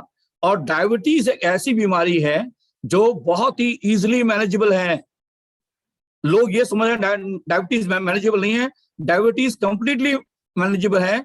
लोग ये सोचते हैं कि डायबिटीज केवल इसलिए हो रहा है कि बहुत ज्यादा शुगर इंटेक किया जा रहा है, बहुत ज्यादा शुगर हम लोग इंटेक करते हैं, उसको डाइजेशन के थ्रू हम लोग उसको मेल्ट नहीं अपना कर पाते, तो डायबिटीज आपके अंदर जो है मैनिफेस्ट होती है। लेकिन हकीकत ये है कि stress is the major reason for diabetes. Stress की वजह से, तनाव की वजह से आजकल सभी लोगों को डायबिटीज मेजरली एक्चुअली क्रिएट हो रही है। अगर हम अपने स्ट्रेस को मैनेज कर लें और स्ट्रेस अगर मैनेजेबल हो जाए तो हम लोग अपने डायबिटीज को कंट्रोल कर सकते हैं। और योग क्या कहता है कि योग क्या कह रहा है कि अगर स्ट्रेस मैनेज करनी है तो आपको अपने प्राणों के साथ वर्क करना होगा, और with the help of the प्राणा तभी आप अपने सारे डिजीज को और खास करके डायबिटीज को आप मैनेज कर सकते हैं। और नॉर्मल लोग ये समझ रहे हैं कि ब्रेथ जो है वो प्राण है, तो ब्रेथ प्राण नहीं है। ब्रेथ श्वास के अंदर छुपा हुआ जो प्राण है, वो ब्रेथ के अंदर छुपा हुआ बहुत ही सटल एनर्जी है, बहुत ही सटल सोर्स है वो एनर्जी का। और वो सटल एनर्जी को एक्सपीरियंस करने के लिए आपको अपने श्वास को बहुत ही सटल बनानी होती है। जब तक अपने ब्रेथ को आप सटल नहीं बनाएंगे तब तक आप प्राण को अनुभव नहीं कर सकते, और उस प्राण के थ्रू ही आप अपने डिजीज को मैनेज कर सकते हैं। लोग ये भी सोचते हैं कि माइंड को बहुत ही इजीली मैनेज किया सकता है। माइंड जो है वो केवल प्राणों से ही मैनेज होता है, माइंड डायरेक्टली उनके साथ मैनेज नहीं होता। आपको अपने माइंड को मैनेज करना है तो आपको अपने प्राणों को पहले मैनेज करना होगा, तभी आप अपने माइंड को मैनेज कर सकते हैं। और आसनों के थ्रू, प्राणायामों के थ्रू, कुछ प्रत्याहारों के थ्रू, इन सब जो यौगिक प्रिंसिपल्स हैं, जो यौगिक एट्रीब्यूट्स हैं, जो यौगिक प्रैक्टिस हैं, उनके माध्यम से हम लोग अपने डायबिटीज को बहुत ही इजीली मैनेज कर सकते हैं। कुछ जितने भी आसन आप करते हैं, जैसे सूर्य नमस्कार है, सर्वांग आसन है, हलासन है, और खास करके जितने भी ट्विस्टिंग आसन होते हैं, ये सारे ट्विस्टिंग आसन आपके एड्रिनल ग्लैंड के ऊपर प्रेशर जनरेट करते हैं। एड्रिनल ग्लैंड जो है वो स्ट्रेस मैनेजमेंट ग्लैंड होता है। जब ट्विस्टिंग आसन के थ्रू एड्रिनल ग्लैंड के ऊपर जब प्रेशर जनरेट होती है तो आपकी मणिपुर चक्र एक्टिवेट होती है, और मणिपुर चक्र टेक केयर करता है आपके डायबिटीज का। मणिपुर चक्र इज द रिस्पॉन्सिबल चक्रा और the adrenal gland which take care of your diabetes. अगर आप अपने डायबिटीज को कंट्रोल करना चाहते हैं तो आप अपने आसनों के थ्रू, अपने प्राणायामों के थ्रू आप अपने डायबिटीज को बहुत ही इजीली कंट्रोल कर सकते हैं, मैनेज कर सकते हैं, और एक प्रॉपर वे में। लेकिन और कोई भी चीज सडनली नहीं होती, ओवरनाइट नहीं होनी। आसनों को अपने ब्रेथ के साथ सिंक्रोनाइज करते हुए, जब तक आसनों को आप ब्रेथ के साथ सिंक्रोनाइज नहीं करेंगे, दैट इज नॉट आसन। आजकल नॉर्मली लोग जो आसन कर रहे हैं वो एक सर्कस है। आसन एक कोऑर्डिनेशन है ब्रेथ, बॉडी और कॉन्शियसनेस की, चेतना, शरीर और मन का एक समूह है, जिसकी वजह से कि आप अपने प्राणों को मैनेज करते हैं। और जब तक आसन के थ्रू और प्राणायामों के थ्रू आप अपने बॉडी सिस्टम को जो है मैनेज नहीं करेंगे, diabetes can never B eradicate. और लेकिन योग ये कहता है कि एक साइकोसोमैटिक डिजीज को अगर कोई मैनेज कर सकता है तो आपकी ब्रेथ, क्योंकि देखिए मेनली क्या है, ये बॉडी जो है ये बाहर से नहीं बनी है, ये बॉडी अंदर से बनी है, ये मदर्स वूम में बनी है। और मदर्स वूम में हम लोग जो 9 महीने थे तो हम लोग ब्रेथ के सहारे नहीं थे, हम लोग अपने प्राणों के सहारे थे। We have taken our first breath जब हम मदर्स वूम से बाहर आए। तो आप अपने ब्रेथ की वजह से जिंदा नहीं है, आप अपने प्राणों की वजह से जिंदा है। और जिस दिन आप अपने प्राणों को बहुत ही बढ़िया समझने लगेंगे, ईच एंड एवरी डिजीज, कोई भी डिजीज को आप बहुत ही इजीली आप मैनेज कर सकते हैं। बहुत बहुत हरि ओम तत्सत। बहुत बहुत धन्यवाद डॉक्टर आचार्य मिश्रा जी, आपने बहुत महत्वपूर्ण बात कही प्राण के संदर्भ में। आचार्यों ने कहा है कि वायु तंत्र यंत्र धर प्राणोदान समान आख्या व्याना पान पंचधा, प्राणोदान समान व्याना पान पंचधा, सर्व शरीर धात व्यूकर संधान कर शरीर से क्षेपता बहिर्मलानाम स्थूलान षोड़शाम वेत्ता कर्ता गर्भा कृतिराम आयुषो अनवृत प्रत्यय भूतो भवत्य कुपिता। All the activities of the body are governed with the vata dosha, और प्राण के अधीन है, और ये सब काम करना चाहिए। आपने 2 तरह के आसन के बारे में कहा कि आसन is entirely different from the exercise. तो आपको व्यायाम नहीं है, आपके प्राण का सानिध्य के माध्यम से आप इसको करेंगे तब आपका ये योग साधना हो जाती है। और उसी प्रकार से certain relaxation practices like shavasana and nishpanna bhava, they have got wonderful action over anxiolytic effect. They can cut down the extra stress so that we can control the diabetes with these asanas also. Thank you very much for your very informative lecture during this webinar. Thank you so much, sir. Hari Om sir, thank you sir. Dr. Avnish ji, just invite next speaker, please. Thank you sir, बहुत बढ़िया ज्ञान आपने दिया गुरुजी, और बहुत आभारी हैं हम आपके। बहुत ही नई चीजें आपने बताई, बहुत बहुत धन्यवाद आपको। और मैं इसी क्रम में आमंत्रित करता हूँ डॉक्टर शांति चौधरी मैम, क्योंकि फॉर्मर रिसर्च ऑफिसर है मोतीलाल नेहरू मेडिकल कॉलेज से। मैम अपने विचारों से हम सभी को अनुग्रहित करेंगे। Doctor Shanti Chaudhary ma'am unmute कर लीजिएगा प्लीज।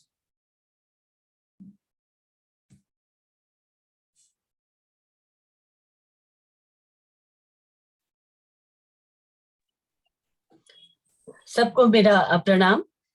मैं बहुत आभारी हूँ डॉक्टर तोमर की, विश्व आयुर्वेद मिशन के अध्यक्ष, और डॉक्टर अवनीश पांडे जी की, कि आपके माध्यम से वेबिनार में इतने विद्वान लोगों को के ज्ञान का हम रसास्वादन करते हैं। इतना लेटेस्ट जानकारी हमें प्राप्त होती है। हम लोगों ने बहुत सारी बातें की और डायबिटीज के बारे में बहुत सारी देखी चीजें कि क्या हम खाना चाहिए, कैसे खाना चाहिए, कब खाना चाहिए, आहार का, विहार का और व्यवहार का सबके बारे में जानकारी लीजिए।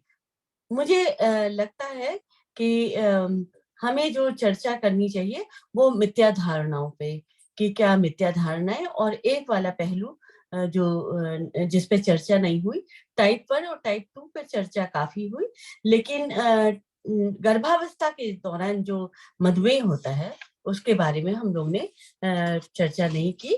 मैं थोड़ा सा संक्षेप में बोलूंगी कि एक तो ये कि हमारी जो गर्भवती महिलाएं होती हैं उनमें से 20% गर्भवती महिलाओं में मधुमेह होने की संभावना होती है, और महिलाओं की संख्या में बहुत तेजी से ये जेस्टेशनल डायबिटीज यानी कि गर्भावस्था जन्य मधुमेह हो रहा है। तो उसके लिए भी हमें सबको सजग करना पड़ेगा। जो ये देखा गया, अभी तो हमारे एक विद्वान वक्ता ने बताया कि ग्रामीण में और जनजीवन से जुड़े लोगों में भी डायबिटीज काफी मात्रा में देखी गई है, और ये सच है। लेकिन यह गर्भवती महिलाओं के संदर्भ में अगर बात करें तो शोध के दौरान देखा गया कि ग्रामीण महिलाओं की अपेक्षा शहरी महिलाओं में 2 गुनी ज्यादा होती है गर्भावस्था जन्य मधुमेह। अब इसका खतरे क्या क्या है? इसके खतरे है कि स्वतः गर्भपात होता था, जिसे हम स्पॉन्टेनियस एबॉर्शन कहते हैं। इसमें जन्मजात विकृतियां पैदा हो सकती हैं, यानी कंजेनाइटल एनोमलीज देखी जाती है, और नियोनेटल हाइपोग्लाइसीमिया, बच्चा जब पैदा होता है तो उसके शरीर में शुगर की मात्रा, रक्त शर्करा की मात्रा कम होती है। और ये जानना बहुत ज्यादा जरूरी है इस संदर्भ में, मधुमेह के संदर्भ में, कि हाइपरग्लाइसीमिया यानी अगर रक्त शर्करा का स्तर बढ़ा हुआ है तो वो उतना नुकसानदेह नहीं होता जितना कि हाइपोग्लाइसीमिया, यानी कि रक्त शर्करा अगर 50 से कम हो जाती है आपकी, तो आपको मूर्छा आ जाती है, और ऐसे भी मामले देखे गए जहां इसकी वजह से मृत्यु तक हुई है। तो इसलिए हमको हाइपोग्लाइसीमिया पे भी विचार करना चाहिए। आज मैंने देखा अखबारों में बहुत सारी चर्चा हुई मधुमेह पे, लेकिन किसी ने भी इस एंगल को नहीं चर्च किया, जबकि जो ग्लूकोमीटर दिखा रहे थे उसमें रीडिंग 50 और 59 में दिख रही थी। तो कहीं मैंने सोचा कि शायद कहीं हाइपोग्लाइसीमिया की चर्चा होगी, लेकिन कहीं भी नहीं थी। और ये जानकारी हर मधुमेही को देना बहुत जरूरी है। अब दूसरा जो गर्भवती महिला में जो इसकी वजह से जो समस्याएं आ सकती हैं उनमें है कि एक तो पॉलीहाइड्रोवेनोस, यानी जो हमारी गर्भ की थैली है उसमें पानी जो रहता है, द्रव रहता है, उसकी मात्रा बहुत ज्यादा हो जाती है, जिससे कि नॉर्मल डिलीवरी में भी दिक्कत होती है और भी बहुत सारी कॉम्प्लिकेशंस पैदा हो सकती हैं। इसी तरह से प्री एक्लेम्सिया, यानी प्रसव के पहले बहुत ज्यादा रक्तचाप बढ़ सकता है, जिसकी वजह से मूर्छा आ सकती है, अर्ध चेतनावस्था में महिला जा सकती है। इसी तरह अगर लंबे समय तक ये समस्या रही तो ऐसा देखा गया है कि जो हमारे बच्चे पैदा होते हैं उनमें कुछ लोगों में जन्मजात भी देखी गई है डायबिटीज, और कुछ लोगों में युवाओं में जो डायबिटीज देखी जाती है तो उसमें देखा गया कि वो उनकी माँ को गर्भावस्था के दौरान मधुमेह था। तो इस तरह से जो गर्भावस्था जन्य मधुमेह है उससे पैदा हुए बच्चे, उनमें उनको और ज्यादा सतर्क रहने की जरूरत है, उन पे ध्यान दिया जाना चाहिए, उनका बार बार टेस्ट करवाना चाहिए। अब माँ को प्रसव के समय जो दिक्कत हो सकती है वो ये हो सकती है कि प्रसव पीड़ा बहुत प्रोलॉन्ग हो जाए, यानी जिसे प्रोलॉन्ग लेबर कहते हैं, यानी ये काफी लंबे समय तक ये चले प्रसव पीड़ा। दूसरा ये संक्रमण की संभावना बहुत ज्यादा बढ़ जाती है। उसी तरह से प्रसवोपरांत रक्तस्राव की समस्या भी देखी गई है, जिसे हमें पोस्ट पार्टम हेमरेज कहते हैं, पीपीएच कहते हैं। तो हम इसीलिए आजकल सरकार ने अब इसकी तरफ ध्यान देना शुरू कर दिया है। और गर्भवती महिला जब पहली बारी अस्पताल में आती है तो उसका फास्टिंग ब्लड शुगर जांच की जाती है और फिर उसके बाद उसे 75 ग्राम ग्लूकोज, अब 75 ग्राम नापना बहुत कठिन होता है क्योंकि 50 या 100 के पैकेट आते हैं तो उसको 75 निकालना मुश्किल। तो ऐसे पैकेट अब अवेलेबल हो गए हैं, ऐसे सैशे आते हैं जिनमें सिर्फ 75 ग्राम ग्लूकोज होती है। तो ये ग्लूकोज इसको एक गिलास पानी में घोल के और तब लेना होता है धीरे धीरे महिला को, और फिर 2 घंटे बाद उसकी रक्त शर्करा की जांच की जाती है, जिसे कहते हैं PPBS यानी पोस्ट प्रेंडियल ब्लड शुगर, वो टेस्ट किया जाता है जिसका मापक बनाया गया है कि अगर 126 से और 140 तक अगर ये रहता है तो इसे ठीक कहते हैं। अगर उससे ज्यादा है, ये WHO ने ये निर्धारित किया है। जबकि सामान्य मामलों में अब ऐसा हो गया है कि 200 तक PPH को नॉर्मल माना जा रहा है, लेकिन गर्भावस्था में ये नियम लागू नहीं होता। इसकी भी जानकारी होनी चाहिए। फिर WHO के निर्देशानुसार 6 से 7 महीने के गर्भकाल के बाद भी ये टेस्ट दोबारा रिपीट किया जाना बहुत जरूरी है। अभी हम लोगों ने काफी चर्चाएं की। मुझे ऐसा लग रहा है कि जैसे हम एक सेमिनार में सारी चर्चा नहीं कर पाते, हर बिंदुओं पे हम लोग बात नहीं कर पाते, तो मुझे लगता है कि जैसे हम लोग ब्रेस्ट फीडिंग वीक बनाते हैं, है ना, सप्ताह भर तक हम स्तनपान की शिक्षा देते हैं, तो उसी तरह से हमें ये मधुमेह का भी सप्ताह मनाना चाहिए। सिर्फ एक दिन, जिस दिन विश्व मधुमेह दिवस होता है उसी दिन ना करके, अगर हम 7 दिन 7 विषयों पर अलग अलग विशेषज्ञों से चर्चा करें, जैसे एक दिन हम सिर्फ खान पान पे बात कर लें, एक दिन हम बच्चों में जो मधुमेह होती है उस पे बात कर लें, यानी टाइप 1 पे बात कर लें, और उसके साथ साथ इंसुलिन पे बात कर लें। दूसरे दिन हम जो हमारे किशोरों में हो रही है, कम उम्र के बच्चों में हो रही है, उन पे चर्चा कर ले, क्यों हो रही है। फिर इस पे हम लोगों को शोध कार्य करना चाहिए कि जिन बच्चों को कम उम्र में यानी 20 साल से कम में भी देखी गई है मधुमेह, तो अगर हो रही है तो उनका खान पान कैसा है, उनकी जीवन शैली कैसी है, और क्या उनका मधुमेह का इतिहास, पारिवारिक इतिहास रहा है। अगर नहीं है तो इसका मतलब है हमें और ज्यादा सतर्क होना है कि ये जो फास्ट फूड है ये कितना हानिकारक हो रहा है कि हमारे युवाओं को, हमारे कम उम्र के बच्चों में डायबिटीज पैदा करते हैं। और जैसा अभी आपने डॉक्टर कमलजीत ने भी कहा और भी विशेषज्ञों ने कहा कि जितना ज्यादा पुरानी होती जाएगी, डायबिटीज कोई रोग नहीं है कि आपने कोई खुराक ली और डायबिटीज ठीक हो गई, ये एक विकार है यानी डिसऑर्डर है, यानी इसकी उपस्थिति में बहुत सारी समस्याएं पैदा हो जाती हैं। ये हमारे शरीर के हर अंग को प्रभावित करती है। ठीक है, आंखें प्रभावित होती हैं 10 साल के बाद, लेकिन जिन लोगों में और कई कारण होते हैं उनके गुर्दे प्रभावित हो जाते हैं बहुत जल्दी। इसी तरह से हार्ट में दिक्कत होती है, हार्ट अटैक बहुत कम उम्र में हो रहा है सिर्फ डायबिटीज के कारण। जो धमनी रोग है वो उसका मूल कारण हम देख रहे हैं कि डायबिटीज है, क्योंकि बताया गया कि इसमें जो रक्त प्रवाह है वो थोड़ा उसकी गति धीमी हो जाती है और कहीं ना कहीं थक्का जम जाता है। ब्रेन में गया तो स्ट्रोक हो गया, ब्रेन में स्ट्रोक हो गया, हार्ट में गया तो हार्ट अटैक हो गया। तो ये होना चाहिए। खान पान में बस बहुत सारी चीजें तो डॉक्टर तोमर शुरू में ही बता चुके हैं कि क्या खाएं क्या नहीं खाएं।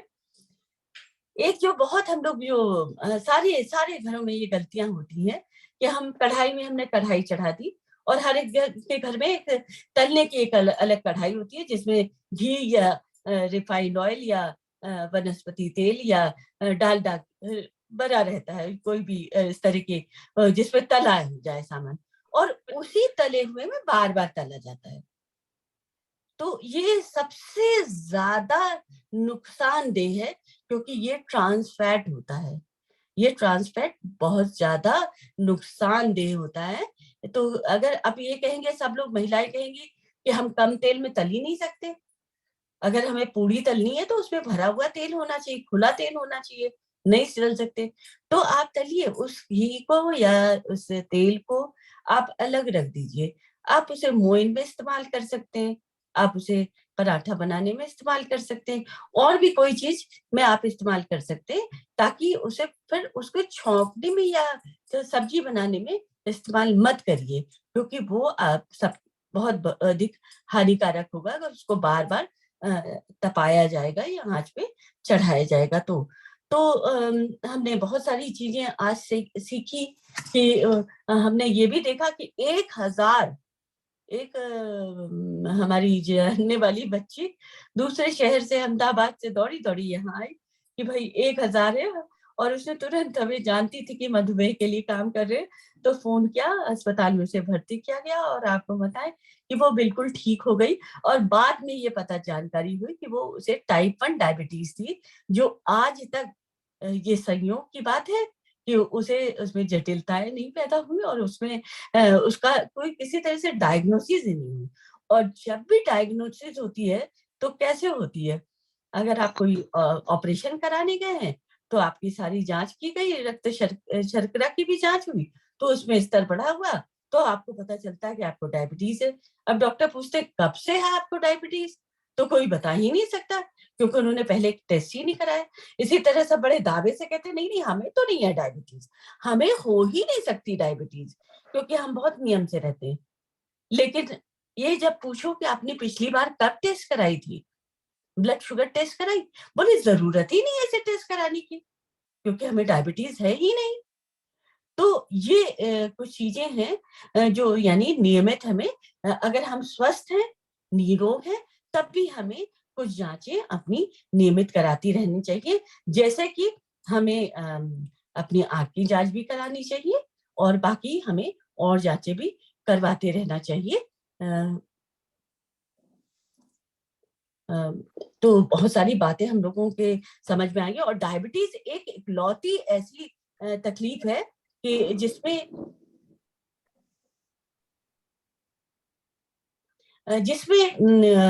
हमारे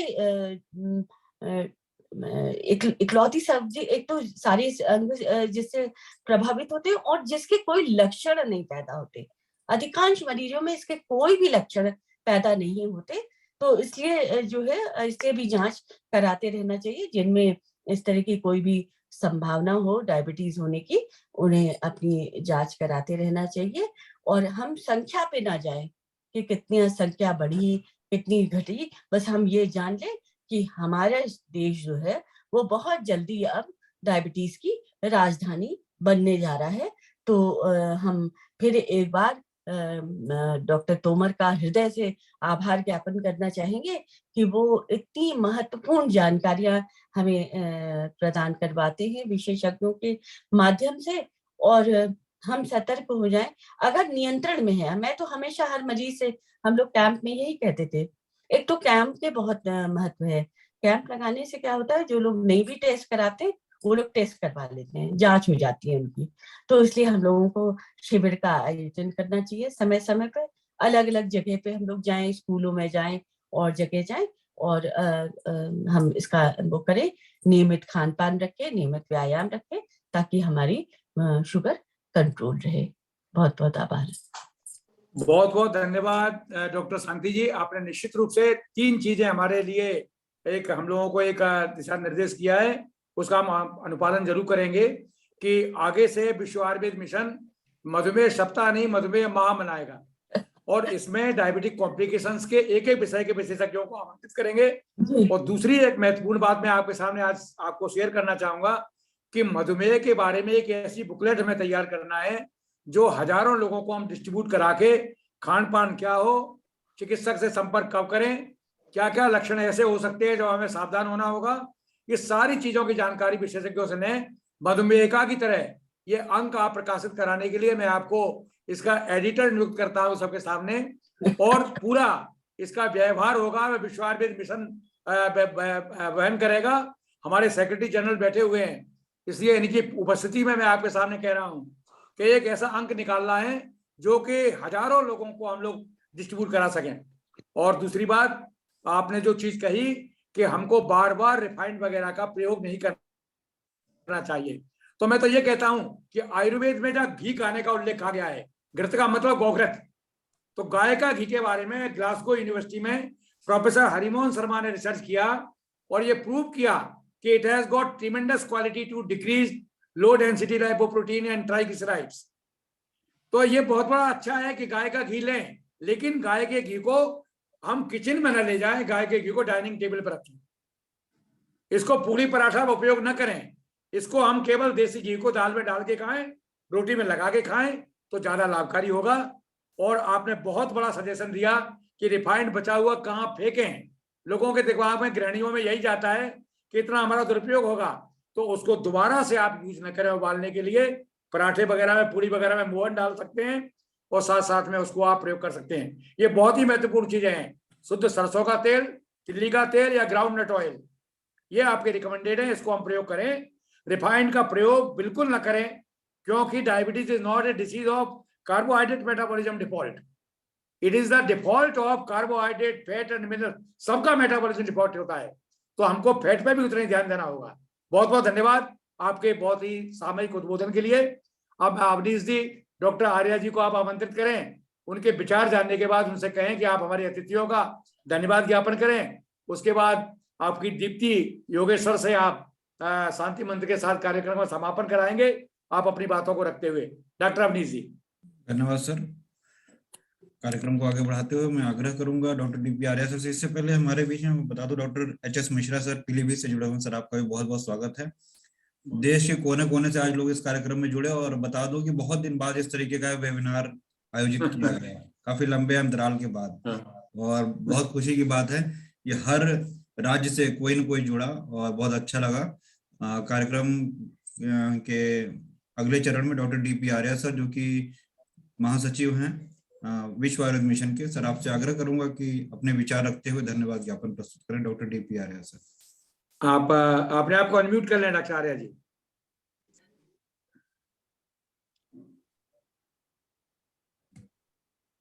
सर नहीं हुए, सर अनम्यूट नहीं हुए सर, अभी अनम्यूट नहीं हुए। सर माइक को थोड़ा सा क्लिक कर दीजिए। नहीं हुआ, नहीं हुआ, नहीं हुए अभी, नहीं हुआ सर, नहीं हुआ अभी। सर वो जो लाल वाला बटन है उसको दबा दीजिए, उससे जहाँ पे माइक बना हुआ है उसको दबा दीजिए। म्यूट लिखा होगा सर, अनम्यूट अनम्यूट लिखा होगा उस पे।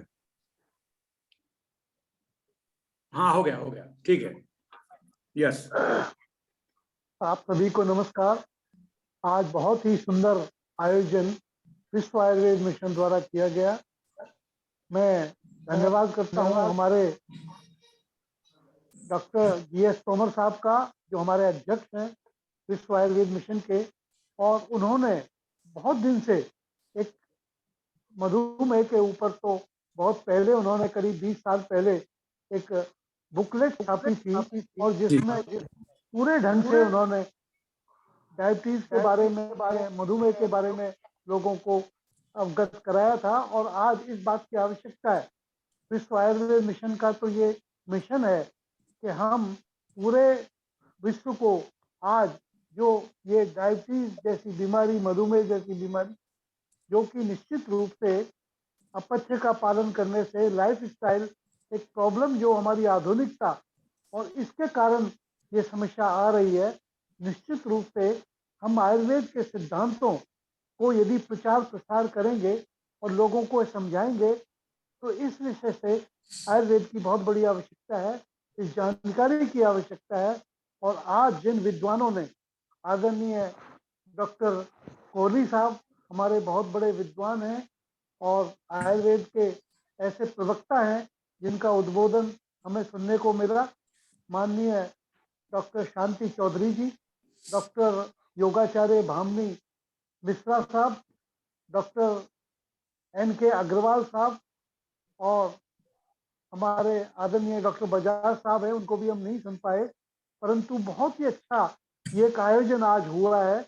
और निश्चित रूप से आदरणीय डॉक्टर तोमर साहब का ये संकल्प कि हम निश्चित रूप से भविष्य में सप्ताह की बजाय महीने तक का इस आयोजन को चलाएंगे, जिससे लोगों में जागरूकता फैले। और आज वास्तव में जैसे कोरोना महामारी में आयुर्वेद के प्रचार प्रसार की वजह से आयुर्वेद की पद्धति को ये सिद्ध किया है कि हमारा ये शास्त्र पूरे विश्व के मानव कल्याण के लिए उचित है, उसी प्रकार से खान पान और योग के द्वारा, आयुर्वेद की विधाओं के द्वारा हम पूरे विश्व को यदि ये साबित कर सकें और बता सकें, समझा सकें कि किस प्रकार से हमें अपने आहार का पालन करना है, पथ्य का पालन करना है, ऋतुचर्या का पालन करना है, तो निश्चित रूप से इससे आयुर्वेद की प्रतिष्ठा बढ़ेगी और इस विनाशक बीमारी से हमें मुक्ति मिलेगी। इन्हीं शब्दों के साथ आदरणीय तोमर साहब का, डॉक्टर अविनाश पांडे जी हमारे बड़े अच्छे संयोजक हैं और हमारे जॉइंट सेक्रेटरी हैं, उनका संयोजन बहुत अच्छे ढंग से आज कार्यक्रम संपन्न हुआ है बहुत दिन बाद। मैं इन्हीं शब्दों के साथ आप सभी महानुभावों का, वक्ताओं का धन्यवाद करता हूँ। बहुत बहुत धन्यवाद सर। समय कम है और थोड़ा सा मैं हमारे बीच प्रोफेसर ब्रिजेश मिश्रा सर अगर मेरी आवाज सुन रहे हैं तो सर आज के अवसर पे अपना संदेश संक्षेप में हम लोग के बीच में रखें। Professor Brijesh Mishra sir. जी नमस्कार, सभी गुरुजनों को प्रणाम। और मैं जरूर से सुन रहा हूँ, मुझे काफी अच्छा लगा। आज ये डायबिटीज के अवसर पे बताना चाहूंगा कि जो बताया गया है कि नित्यम हिताहार विहार सेवी समीक्षकारी विशेष आसक्ता दाता समः सत्यपरा क्षमावान आप्तोपसेवी सा भवति आरोग्य। तो आरोग नित्यम हिताहार विहार से हुई, ये जो बताया गया है इससे संबंधित कहा गया कि पथ्य सति गदार्थस्य किम औषधि सेवनहि और पथ्य असति गदार्थस्य किम औषधि सेवनहि। यदि व्यक्ति पथ्य का पालन कर रहा हो तो उसे औषधि की कोई आवश्यकता नहीं है, और पथ्य का पालन नहीं कर रहा हो तो भी औषधि की आवश्यकता नहीं है। तो दोनों ही अवस्थाओं में उसका बैठता है। कुल मिलाकर के आपका लाइफ स्टाइल सही है, आप जो है आप चिंतन कर रहे हैं, मनन कर रहे हैं, तो आप डायबिटीज क्या किसी भी रोग से मुक्त रह सकते हैं। इतना ही संदेश देकर मैं दोनों शब्द समाप्त करता हूँ। जय हिंद, जय महाराष्ट्र, जय आयुर्वेद। बहुत बहुत धन्यवाद सर। मैं संक्षेप में ही प्रोफेसर शुक्ला सर हमारे बीच में जुड़े हैं भोपाल से। डॉक्टर अनिल शुक्ला सर, अगर मेरी आवाज सुन रहे हैं तो सर अपने आप को अनम्यूट कर लीजिएगा। Anil Shukla sir. Doctor HS. Mishra sir Pilibhit से जुड़े हुए हैं सर, प्लीज अपने आप को अनम्यूट कर लेकर अपने विचार आप रखना चाहें तो।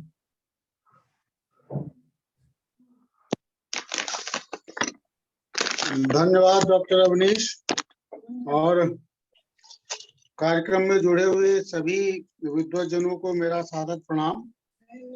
आज का ये जो कार्यक्रम है ये बहुत महत्वपूर्ण रहा है, बहुत इंफॉर्मेटिव। मैं काफी देर से सुन रहा हूँ।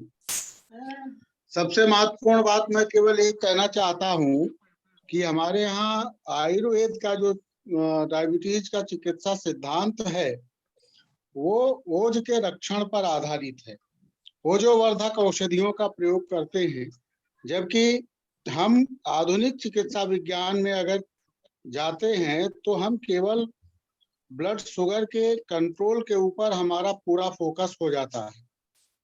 मुझे लगता है कि इस तरह की संगोष्ठी से जो वास्तविक समस्या है डायबिटीज की, उसकी तरफ हम लोगों का ध्यान आकृष्ट करने में सफल होंगे। और मैं बहुत समय नहीं लूंगा, बहुत महत्वपूर्ण और बहुत जानकारीपूर्ण ये संगोष्ठी रही है। मुझे अवसर देने के लिए धन्यवाद। बहुत बहुत धन्यवाद डॉक्टर मिश्रा जी। आयुर्वेद का संदेश ही है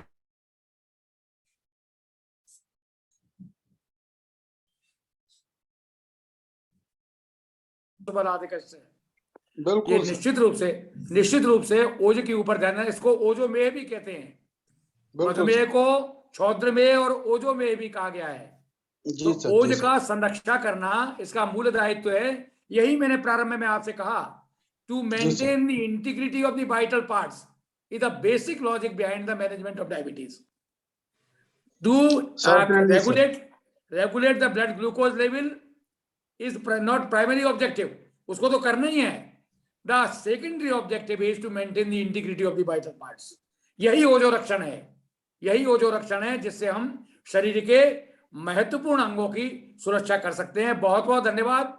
मैं महसूस करता हूं कि आज विद्वानों ने जो अभिमत दिए हैं डॉक्टर अवनीश जी, उन सब का आप तैयार करके एक इसका पब्लिकेशन बुकलेट के माध्यम से हम लोग करें, जिससे जन सामान्य को लाभ पहुंचा सके। बहुत बहुत धन्यवाद आप सभी के उद्बोधन के लिए। ब्रजेश जी हमारे साथ रहे, मिश्रा जी रहे, बहुत बहुत धन्यवाद। हाँ ब्रजेश जी। बहुत बहुत धन्यवाद सर। और मैं बताना चाहूंगा जो लोग भी इस कार्यक्रम में जुड़े हैं, मेरे मोबाइल नंबर 9452674777 व्हाट्सएप नंबर है। मैं फिर से रिपीट कर दे रहा हूँ, 9452674777। जो लोग भी इस कार्यक्रम में जुड़े हैं उनको ई सर्टिफिकेट प्रोवाइड कराया जाएगा। कृपया मुझे मैसेज जरूर कर दीजिएगा। और इस कार्यक्रम में जो लोग भी जुड़े हैं, मैं देख पा रहा हूँ कि डॉक्टर ज्वाला प्रसाद सर गोरखपुर से हमारे बीच में जुड़े हुए हैं, डॉक्टर दिनेश चंद्र गुप्ता सर, रमा श्रीनिवासन, आप सभी लोग इस कार्यक्रम में जुड़े हैं। सिल्की श्रीवास्तव स्टूडेंट हैं हमारे, और तमाम लोग जुड़े हुए हैं। निशांत भी जुड़े हुए थे, डॉक्टर रमाकांत द्विवेदी सर जुड़े हुए थे। बहुत बहुत धन्यवाद आप सभी का। और कार्यक्रम के अंत में मैं आग्रह करूंगा, बहन दीप्ति जी हमारे बीच में अगर मेरी आवाज सुन रही हो, कृपया शांति मंत्र के साथ आप कार्यक्रम का समापन करें। बहन दीप्ति जी। कृपया रीढ़ की हड्डी को सीधा कर ले। सर्वे भवन्तु सुखिनः, सर्वे सन्तु निरामयाः, सर्वे भद्राणि पश्यन्तु, मा कश्चित् दुःखभाग् भवेत्। ओम शांति शांति शांति। आंखों को खोल सकते हैं। बहुत बहुत धन्यवाद सर। बहुत बहुत धन्यवाद दीप्ति जी। और साक्षात शांति जी हमारे साथ रहती हैं, इसलिए मुझे विश्वास है कि हमारा हर कार्यक्रम पूर्ण सफल रहता है। तो आपको पुनः बहुत बहुत धन्यवाद। और शांति जी, इसका फ्रूटफुल हम इसको तभी समझेंगे जब इसका एक हम प्रकाशन करके एक अंक लोगों के सामने सौंप पाएंगे। बिल्कुल। बहुत बहुत धन्यवाद, बहुत बहुत धन्यवाद सभी को।